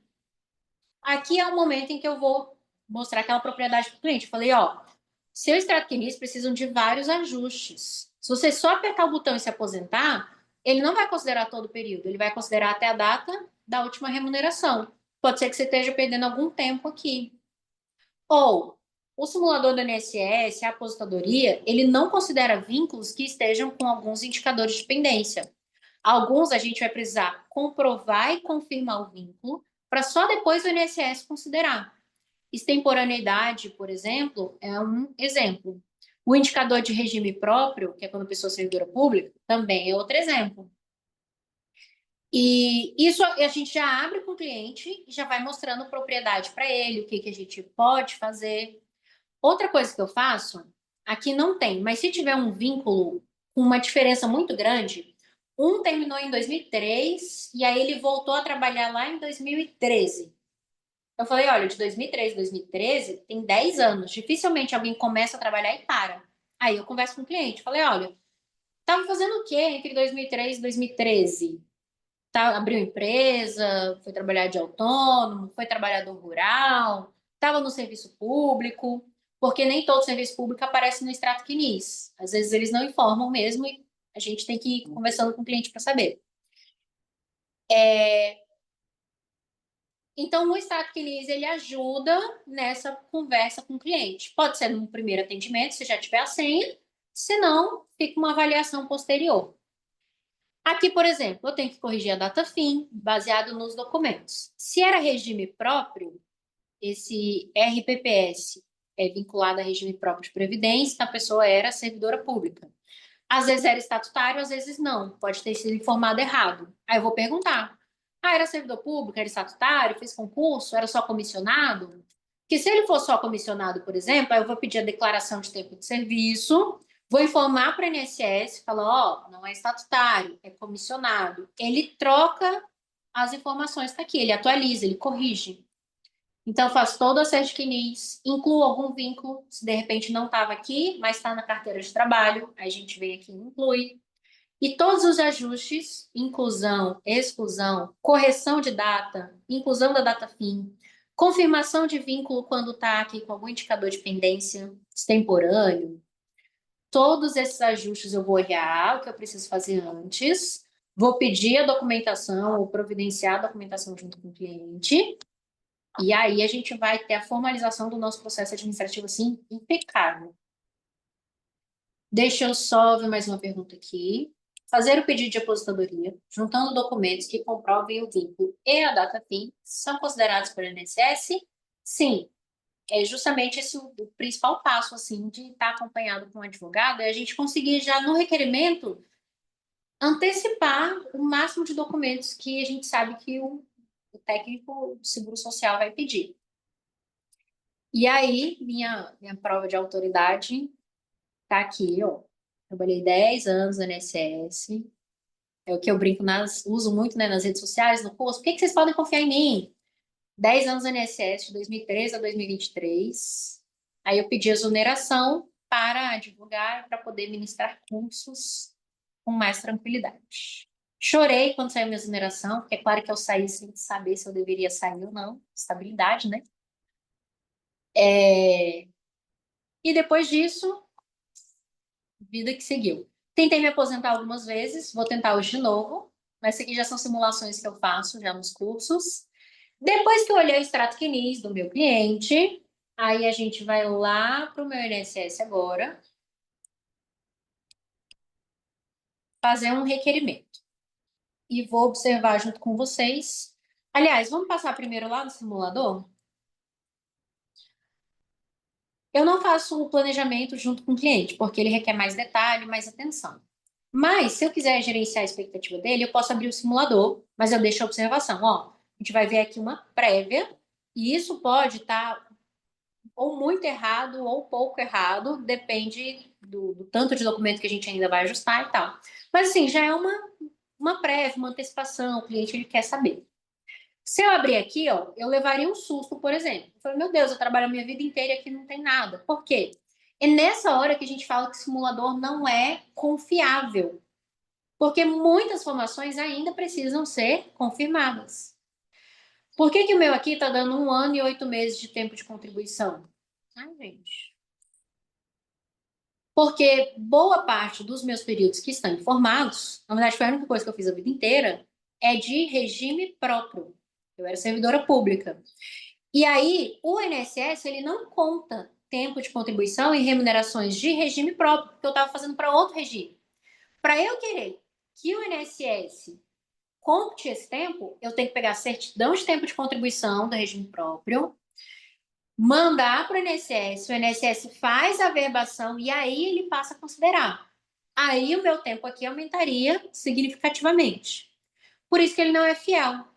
Aqui ele não vai contar, ele vai contar errado. Se não tiver o vínculo, eu ainda vou incluir. Se o vínculo tiver com a data errada, se não tiver a data, se tiver com indicador de pendência, se for de outro regime, se tiver extemporâneo, e aí tem para lá de erro. Mas às vezes a gente já consegue conversar com o cliente e dar uma prévia. Nesse caso aqui ia estar muito errado, mas tem casos que está muito parecido com o que é mesmo verdadeiro. Se eu quiser, eu consigo editar por aqui. Incluir vínculo, excluir vínculo, alterar data início e data fim no próprio simulador do INSS. Mas ele não converte tempo, ele não é tão fiel assim. E aqui, quando eu incluir vínculo, se eu for editar, eu também consigo editar as remunerações. Porque ele também não é fiel, não funciona sempre, mas preenchendo os requisitos aqui, ele às vezes dá o valor simulado da aposentadoria. Olha que aqui ele coloca todas as aposentadorias, as antigas que a gente conversou, e as novas, por idade, e as 4 regrinhas de transição da aposentadoria por tempo de contribuição que a gente conversou. Um cuidado aqui, tem como baixar esse simulador, mas reforço, ele não é fiel, então eu não uso ele para gerenciar a expectativa, sim, para explicar alguma coisa para o cliente. E que eu ia falar aqui? Uma atenção bem legal. Às vezes o cliente ele abriu, ele já preenche aqui o requisito, aparece até o valor para ele. Ah, porque lá diz que eu já posso me aposentar e que vai dar R$ 2.500. Se a gente está aqui estudando, se capacitando, se alegra junto com o cliente, se empolga junto com o cliente, já vai, beleza, vamos pedir essa aposentadoria. Não recomendo, porque aqui está uma possibilidade de aposentadoria. Talvez se a gente corrigir o tempo dele certinho, corrigir as remunerações dele certinhos, essa aposentadoria ela fica ainda mais vantajosa. Talvez ele alcance até uma outra regra de aposentadoria, que seja ainda mais vantajosa. E talvez a gente consiga dizer para ele que fala, ó, se você esperar e contribuir mais 6 meses, mais um ano, sua aposentadoria muda a regra e ela vem bem maior. Seria o caso de conseguir colocar ele na regra de 100%, por exemplo. Então, toda essa conversa, toda essa visão, a gente passa para o cliente. Agora sim, vamos fazer o nosso requerimento. Se eu ver bem aqui, ó, consultar pedidos, eu vejo todos os pedidos que estão em andamento. Vocês podem ver que eu já tentei me aposentar bastante. Eu cancelo, tá, gente? A maioria desses requerimentos para não gerar um trabalho lá no INSS. Cancelado. Já tentei até benefício, tenho que estar em exigência aqui. Vou ter que cancelar ele já já. Melhor, já vou ver se eu cancelo agora, senão ele não deixa eu fazer um requerimento de aposentadoria com vocês.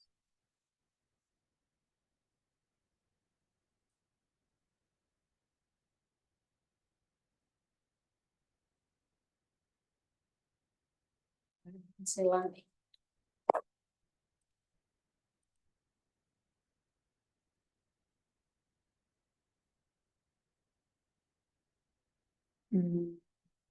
Comprei exigência. Ué.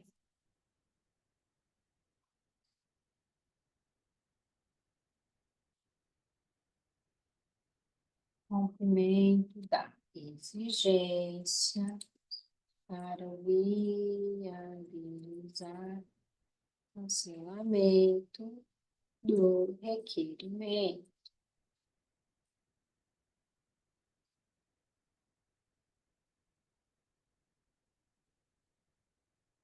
Ah, ele quer que eu dê as devidas confirmações aqui. Bom, vou tentar pedir uma aposentadoria, mesmo com um amparo social em andamento. Eu posso ir em novo pedido bem aqui, ou...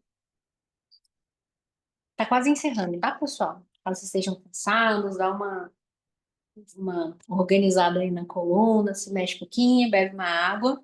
Aqui eu vou só passar pelo requerimento administrativo com vocês e abrir para dúvidas. E a gente conseguiu conversar bastante das aposentadorias urbanas. Eu também posso pedir aposentadoria por aqui, ó, nesse campinho que parece do Google. Aposentadoria. Eu posso pedir. Pessoa com deficiência, rural, tempo de contribuição, idade urbana. Esse aqui, ó. Eu não tenho um pedido específico da regra de transição que eu quero. É esse genérico aqui, apostadoria urbana.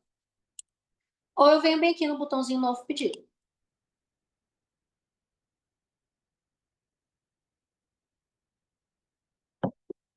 O que que eu quero pedir nesse novo pedido?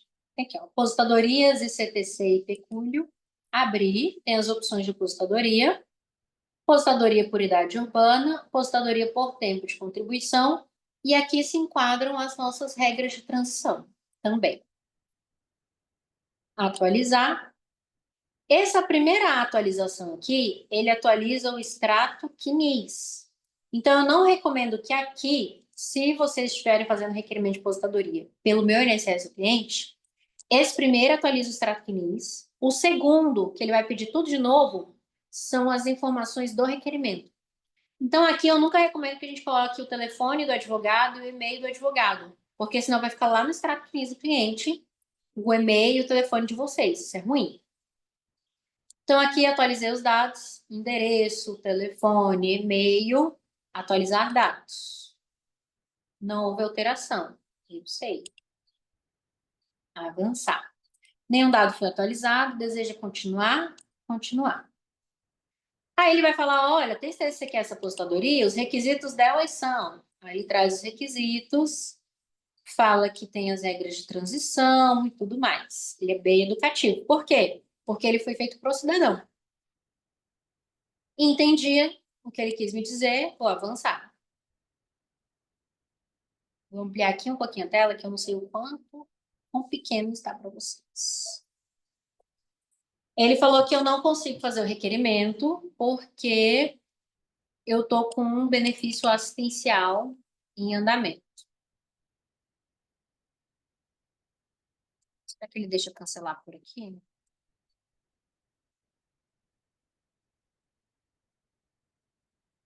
Quero cancelar, moço.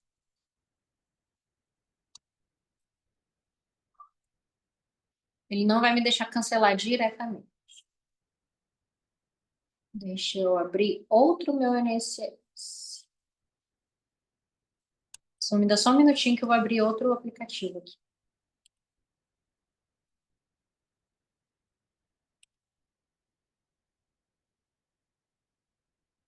Aí.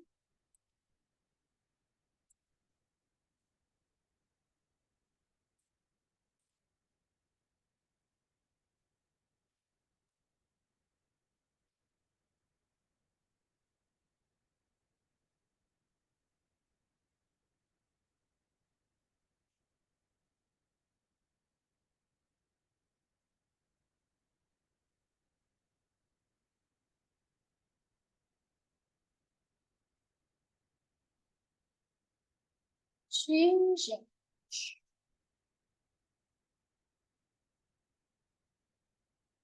A maioria do que eu tô já é de aposentado.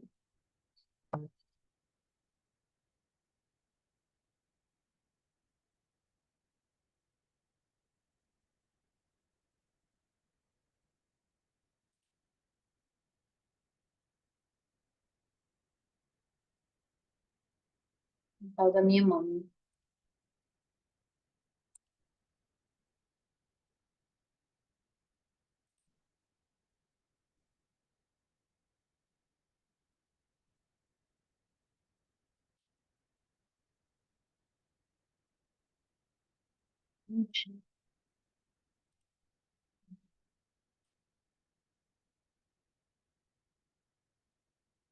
Novo pedido. Onde estávamos? Aposentadoria. Aposentadoria por tempo de contribuição. Se vocês fizerem a por idade ou por tempo de contribuição, as duas vão cair no mesmo contexto e o técnico ele vai analisar a melhor regra de aposentadoria urbana de qualquer maneira. Atualizei aqui o endereço. Repare que aqui, ó, tá para atualizar ainda o telefone. Se eu colocar o do advogado,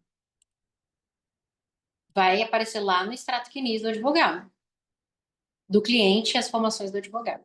Então, aqui eu prefiro colocar as informações do cliente mesmo.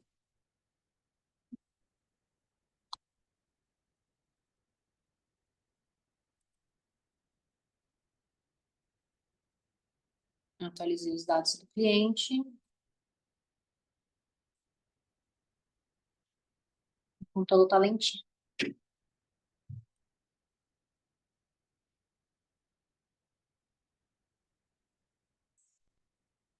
Já atualizei, mas...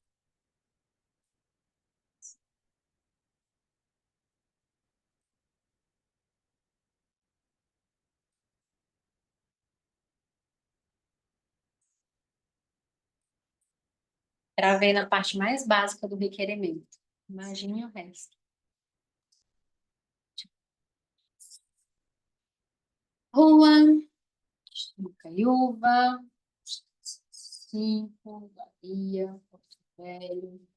Telefone, e-mail, atualizar.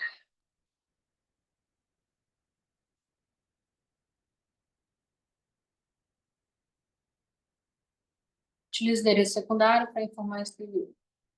Não quero informar nada secundário.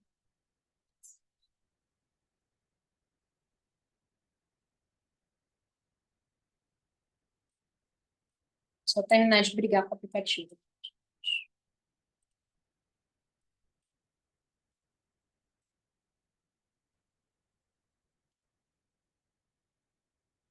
Só para tudo e ele deixa eu seguir no...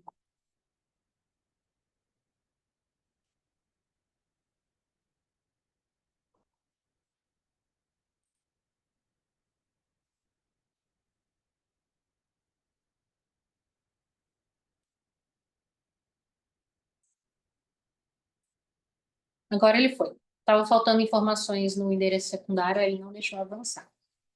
Corrigi, avancei. Ele mostra as informações gerais da apostadoria. Avancei. Repara que ele vai pedir de novo dados de informações cadastrais. Por quê? Agora eu não vou atualizar o extrato CNIS, agora eu vou dar as informações do requerimento.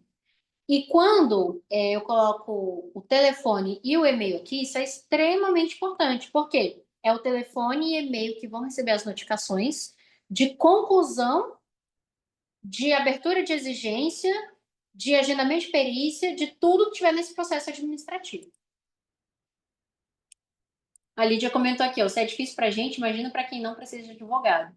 É o pessoal que fala que é só apertar um botão. Aí vai gerar demanda de revisão de aposentadoria depois para a gente, ajudar a corrigir. Essas informações são informações do requerimento. Aqui pode colocar telefone e e-mail do advogado, porque toda notificação que tiver no andamento desse processo vai chegar lá no seu SMS ou lá no seu e-mail. Ele já até falou aqui, ó, se o cliente não tiver o tempo mínimo, nem começa, nem tenta, porque ele já vai puxar as informações. E ele vai indeferir automaticamente se eu não complementar os vínculos para falar para ele, ó, eu sei que tem menos de 15 anos aí no seu sistema, mas eu tenho mais documentos que comprovam mais tempo. Vamos avançando. Nome do cliente, informações, informe o seu telefone. Esse aqui é o meu telefone do escritório, tá? Vocês podem ter ele também. Aceita acompanhar o andamento pelo meu INSS 135 e-mail? Eu vou dizer que sim. Se eu disser que não, ele vai ter que ficar me notificando via R. Eu vou dizer que sim, e é obrigação minha eu entrar e acompanhar pelo meu INSS. Qual é o e-mail para eu receber essas notificações de andamento do processo? adv.vanissamelo@gmail.com. Esse é do processo, não é do CNIS. Então, aqui fica o e-mail de vocês. Aceita receber notificações pelo WhatsApp? Se sim, coloque sim. Se não, não. Vai receber notificação só por SMS e e-mail. Aceita receber notificação do banco ou instituição financeira do seu primeiro pagamento? Aqui eu coloco sempre que não, porque a gente já vai acompanhar o primeiro pagamento e depois, para isso virar venda de produtos bancários, empréstimo, cartão, consignado, o banco é muito chato nesse sentido. Então, sempre coloco que não, mas fica a critério de vocês. Essas partes aqui são importantes, tá? Caso não possua os requisitos ao benefício na data de hoje, 25 de janeiro, do requerimento, quando vocês estiverem fazendo, você autoriza o INSS a alterar a data do pedido para atender as condições do benefício? É tipo assim, digamos que até hoje a data do requerimento eu tenha só 14 anos e meio de contribuição. Quando esse processo for analisado por um servidor, por um técnico, ele vai ser apostado, vai ser analisado daqui a 6 meses. Então, daqui a 6 meses, a pessoa já vai estar com uns 15 anos, digamos. Ele preencheu os requisitos só na época da análise. A regra pela lei vou analisar as condições, os requisitos do benefício na data do requerimento. Quando eu começar a pagar, vou pagar desde a data do requerimento. Quando eu falo assim, se eu não tiver os requisitos na data do requerimento, pode alterar, porque às vezes eu preenchi os requisitos 2 meses depois, 3 meses, 4 meses depois. Então, eu estou autorizando ele mudar a data do requerimento para a data que ele estiver fazendo análise, por exemplo, mas nessa data aqui eu consegui preencher os requisitos. Então, é uma vantagem, a gente ganha aqui algum tempo, ele vai começar a pagar também a partir daqui, porque ele mudou, deixei ele mudar a data do requerimento. Começa a pagar a partir daqui. Eu sempre autorizo, porque vai que a cabeça do técnico não entendeu os mesmos vínculos que eu entendi, não aceitou alguma documentação, eu consigo aposentar logo o meu cliente. Depois, se eu entender que ele está equivocado, eu posso pedir uma revisão para falar, não, olha, ele só não aceitou um tempo que eu já tinha juntado, na verdade ele tinha que ter aceito esse tempo e tudo mais. Peço a revisão para ele aceitar o tempo, retroagir a DE, fazer os pagamentos da diferença. Então aqui eu sempre marco que sim, para eu não perder esse tempo de processo. Se ele pensar diferente de mim, pelo menos eu ainda aposento meu cliente, não perco o tempo do processo, depois eu faço só um processinho de revisão. Possui aposentadoria ou pensão em regime próprio? Eu vou falar que sim ou que não, depende se a pessoa já tiver. Aqui vou dizer que não. Mas por que ele pergunta isso agora? Porque desde a reforma, não é que é incompatível duas aposentadorias e duas pensões. É que quando eu recebo duas, eu vou receber 100% do valor de uma e uma proporção do valor da outra. Eu não recebo mais as duas no valor de 100%. Eu vou receber uma e um pedaço da outra, da menos vantajosa. Não tenho outra aposentadoria e outra pensão, e aqui eu tenho a possibilidade de juntar os documentos. Observações bem legais em relação a esses documentos, que o pessoal às vezes confunde bastante.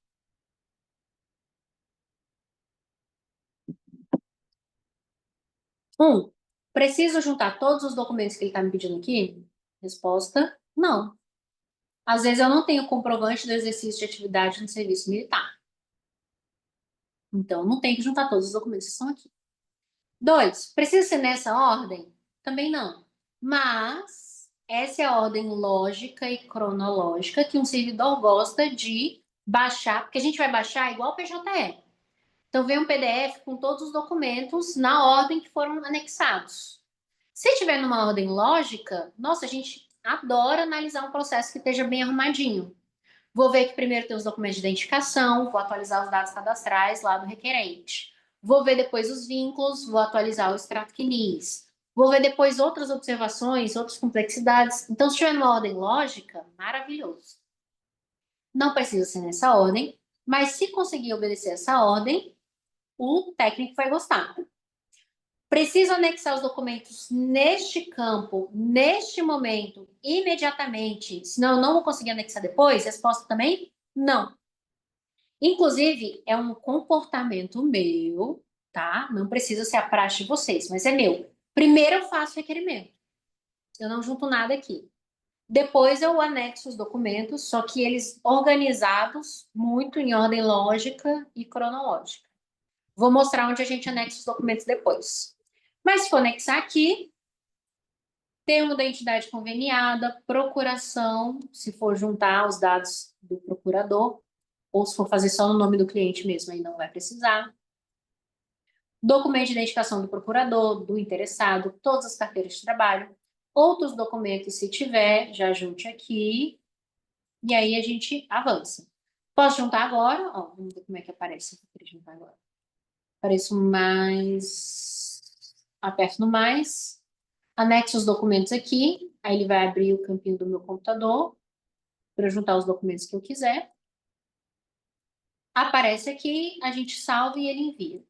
Eu não estou juntando nenhum agora. Juntei os documentos, ou vou deixar para juntar depois? Avança. Aí eu falo, olha, a importância da tela a seguir. Ele abre uma tela só para explicar. A tela a seguir é onde eu vou ajustar os vínculos do meu cliente, o tempo de contribuição do meu cliente. Se eu não ajustar nada, deixar lá todo do jeito que estava, e ele estiver lendo só, no meu caso, 1 ano e 8 meses de tempo de contribuição, e eu não falei para ele que eu quero comprovar alguma coisa, ele vai entender só 1 ano e 8 meses, vai indeferir o processo, não vai abrir exigência só porque eu quero, porque eu não disse nenhuma informação que eu queria comprovar coisas a mais. Então, ele vai analisar com as informações que eu dei. A importância do próxima página. Avancei. Que página é essa? É uma que me diz todos os vínculos da Tenice e Tatpin do jeito que está no extrato CNIS. O extrato CNIS sabe o que está fazendo da vida o tempo todo? Não. Quem sabe? A gente.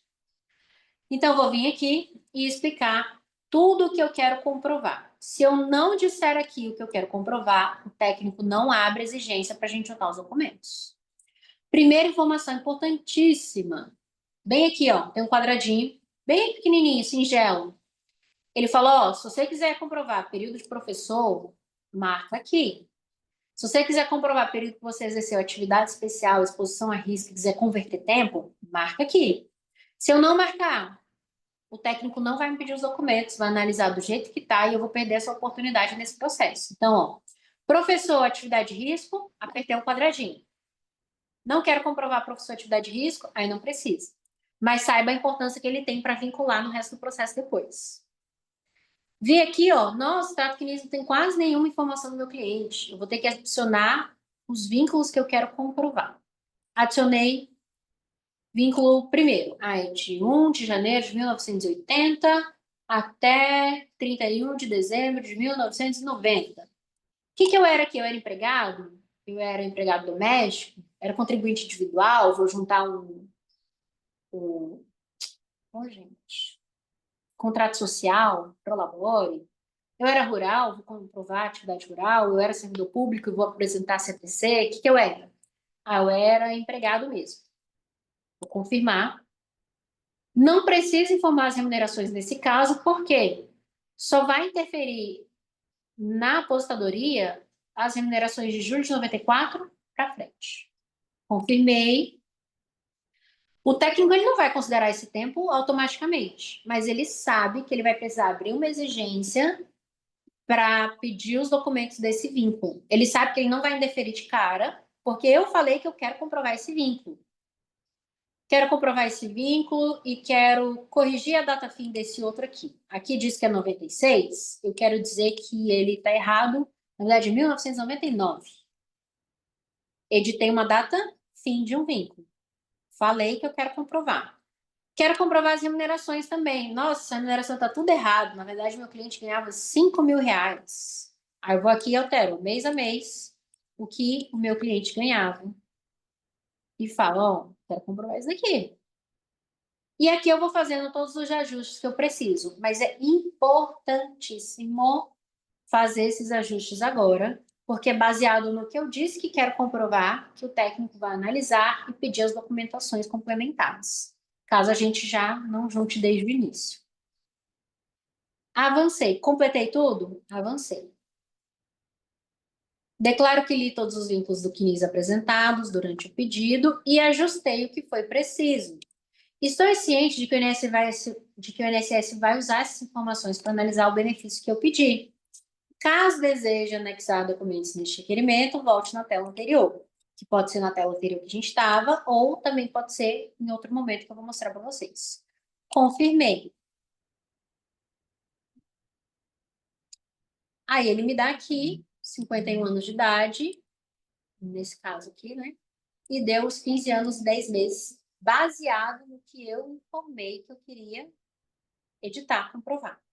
Aí ele já editou aqui, E ele vai me mostrar as aposentadorias possíveis, no caso, pela falta de idade, não vai ter nenhuma aposentadoria possível, mas ele já mostra aqui algumas opções. É fiel? Não, mas ele já dá ali um norte. Avancei. Agora eu vou escolher a agência em que vai ficar vinculado a manutenção desse benefício e o local onde eu quero que venha o pagamento desse benefício.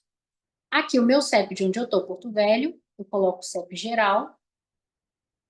Aliás, esse é o CEP geral.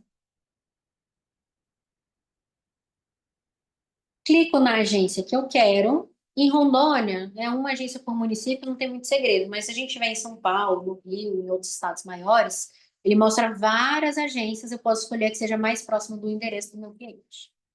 Escolhi a agência, vou avançar. Agora eu vou escolher o local de pagamento. Acho que acredito que todo mundo aqui seja de Rondônia. Eu não gosto desse banco, tá? Mas eu prefiro ele para receber pagamento de benefício. Vou dizer o porquê. Eu coloco o bairro aproximado de onde o meu cliente mora, centro. Eu já sei que essa bem aqui, ó, Campos Sales. Ah, eu já cliquei, não volta.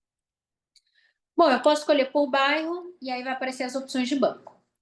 Eu, Vanessa, que mora em Porto Velho, já coloco aqui centro e a primeira da Campos Sales. Por quê? Ele é a Crefisa. Não é que eu gosto de Crefisa, inclusive eu não gosto. A bordo do cliente oferece empréstimo, taxa alta, se cobre conta corrente, enfim, não é o melhor banco, tipo bancos públicos, né? Caixa, Banco do Brasil. Mas, quando sai o primeiro pagamento, é como se fosse uma ordem de pagamento. Só o próprio CPF cliente pode ir lá, tem que ser naquela agência e não pode ir em outra. A Crefisa, ela é um dos bancos que o cliente pode ir em qualquer agência. E aí, como a gente tem cliente que às vezes está no interior, que viaja, porque está fazendo tratamento. E aí eu já tive clientes assim, é caminhoneiro, e ele estava em qualquer outro lugar, menos em Porto Velho, para receber esse benefício. Estou no Rio. Eu falei, opa, mas o pagamento está na Crefisa. Então ele consegue, ele não fica amarrado na agência. Ele pode ir em qualquer agência do banco e receber esse primeiro pagamento. Por isso que eu venho optado, pelo menos por enquanto, até vir outras, né, outras alternativas, outras atualizações. Por enquanto, eu venho optado colocar na Crefisa, porque facilita para o cliente sacar em qualquer agência e não só naquela agência específica que saiu o benefício dele. Mas isso é uma coisa que muda, isso é uma preferência minha, não tem nenhuma amarração com isso, não é um fato assim essencial. Conclui aquilo, ele me dá o resumo de tudo que eu informei. Eu quero uma aposentadoria, eu escolhi a agência de Porto Velho, os dados do meu cliente, falei que eu aceito acompanhar pelo meu INSS, que eu aceito que mude a DER se precisar, que eu não acumulo aposentadoria, órgão pagador, tudo bonitinho. Tá certo tudo isso aqui? Você tem certeza? Declaro que li e concordo com as informações acima, avançar, e ele vai me gerar um requerimento. Ai, gente, era para ter cancelado. Gerou o requerimento, eu consigo gerar o comprovante bem aqui e enviar para o meu cliente. Quero cancelar agora essa aposentadoria para não dar problema. Tem como cancelar bem? Deixa eu só mostrar onde eu fui e aí já fica informações a mais para vocês. Se eu for em constar pedidos, a minha aposentadoria está aqui. Lembra que eu não juntei documento antes? Eu posso juntar agora. Eu vou comprovante, se eu quiser enviar o comprovante para o meu cliente. Cancelar, eu elimino esta aposentadoria do sistema, não tem como reaver de novo. Então, eu sempre falo, se for cancelar, não aperta assim no impulso, porque não dá para a gente reabrir esse processo de novo, não dá. Eu vou em detalhar porque eu quero mostrar como que a gente junta mais documentos. Detalhei, aqui ele me mostra as formações do processo. Se tiver despachos, andamentos, exigências, ele vai somando aqui para baixo. Eu sou o procurador deste processo, eu quero me incluir como procurador desse processo. Tem aqui, ó, terceira aba, procuradores. Aí eu vou adicionar procurador, se eu quiser, CPF, nome completo, procuração, OAB e o termo de responsabilidade que o INSS pede, como se fosse uma procuração específica. E aqui o do meio, que é o que eu quero mostrar para vocês. Eu não preciso esperar processo estar em exigência para conseguir anexar documento. Eu consigo a qualquer tempo anexar aqui. Então, eu não anexei nada. Ele só tem a relação dos vínculos que eu informei. Eu posso vir anexar aqui agora. Novo, anexar documentos, abro lá do meu computador. Aí eu posso já colocar tudo certinho, na ordem que tiver lá, igual a petição inicial. Vou em confirmar, aí vai fazer o upload bem aqui. Aí eu junto na ordem, lógica e cronológica, do jeitinho que a gente gosta. Pode até colocar o seu requerimento administrativo, como se fosse uma petição inicial. Alguns advogados gostam de fazer. Sobre isso, eu só recomendo que não seja uma petição inicial, seja realmente um requerimento administrativo muito objetivo, muito simples, só dizendo ali realmente o que você quer alterar, se tiver alguma coisa que foge da realidade. Porque a gente não lê. Não lê porque não precisa, não é porque é relato, porque não precisa. Benefícios previdenciários, normalmente coisas relacionadas ao direito público, é preenchimento de requisito. Então, aqui eu vou ver se preencheu os requisitos ou não. Agora, uma coisa ou outra foge à regra, tem uma dúvida, tem uma especificidade, aí a gente vai e lê se o advogado, de repente, colocou alguma coisa. Pergunta aqui da doutora Ali. Nesse momento, eu posso juntar a petição dizendo que eu quero que analise as provas dos vínculos em aberto. Isso, é esse momento mesmo. Ainda que as documentações comprobatórias já tenham sido juntadas ao processo administrativo. Pode. Se eu juntar um PDF aqui com a minha petição, ele vai aparecer para o técnico que estiver analisando. Assim como lá no curso do requerimento, lá não tem o campo assim, petição inicial do advogado, ou requerimento administrativo, mas eu posso juntar lá também. Lembra que eu falei que não precisa ser aqueles documentos, não precisam ser todos e nem naquela ordem? Eu posso juntar lá também. A necessidade dessa petição ou a documentação vai ser analisada independente disso? A documentação vai ser analisada independente disso. Mas a gente sabe que existe algumas complexidades, uma coisa ou outra foge do óbvio. Aí pode ser bom, sim. Se não for assim muito óbvio, cara crachá, a gente juntar um requerimento administrativo bem objetivo. Não precisa estilo petição inicial. Eu acho que nem processo judicial mais está querendo as nossas petições iniciais do jeito que a gente gosta de fazer. Então é bem aqui, tá? Que vocês vão juntar mais documentos. Independente se o processo está em exigência ou não. Agora eu vou voltar porque eu quero cancelar esse pedido. Esse cancelamento de pedido deu uma dor de cabeça por algum tempo no INSS, porque o pessoal apertava sem querer. Queria reabrir o processo, não dava para reabrir. Agora ele pede a confirmação se a gente quer cancelar mesmo ou não.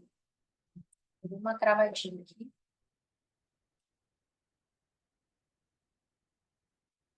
Bom, depois eu cancelo aqui, para não ocupar o tempo de vocês.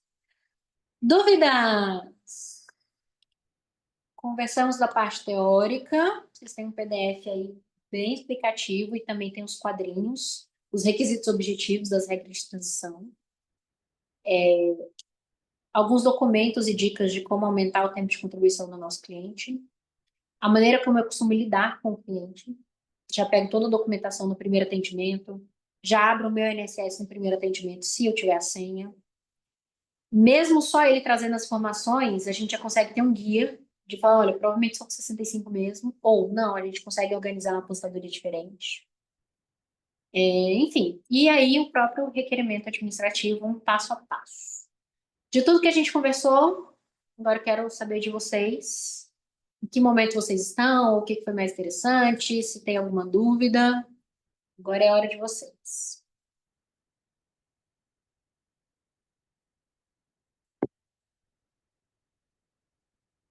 Não tendo dúvidas, eu queria tirar um print da aula.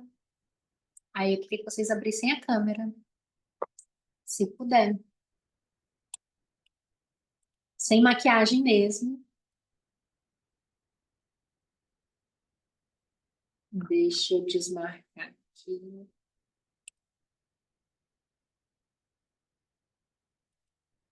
Oi. Gente, é muito melhor dar aula olhando o rostinho de vocês, tá? É meio. Meio descabelado. É triste da hora. Doutor Diego, tu é de Rondônia? Sou de Porto Velho. Lídia também? Tô perguntando Também. porque... Também, né, Lídia? Sim, sou de Porto Velho. Doutora Aline, que tá representando o Nordeste. Tirar um print aqui bem bonito, nosso. Deixa eu limpar minha câmera aqui.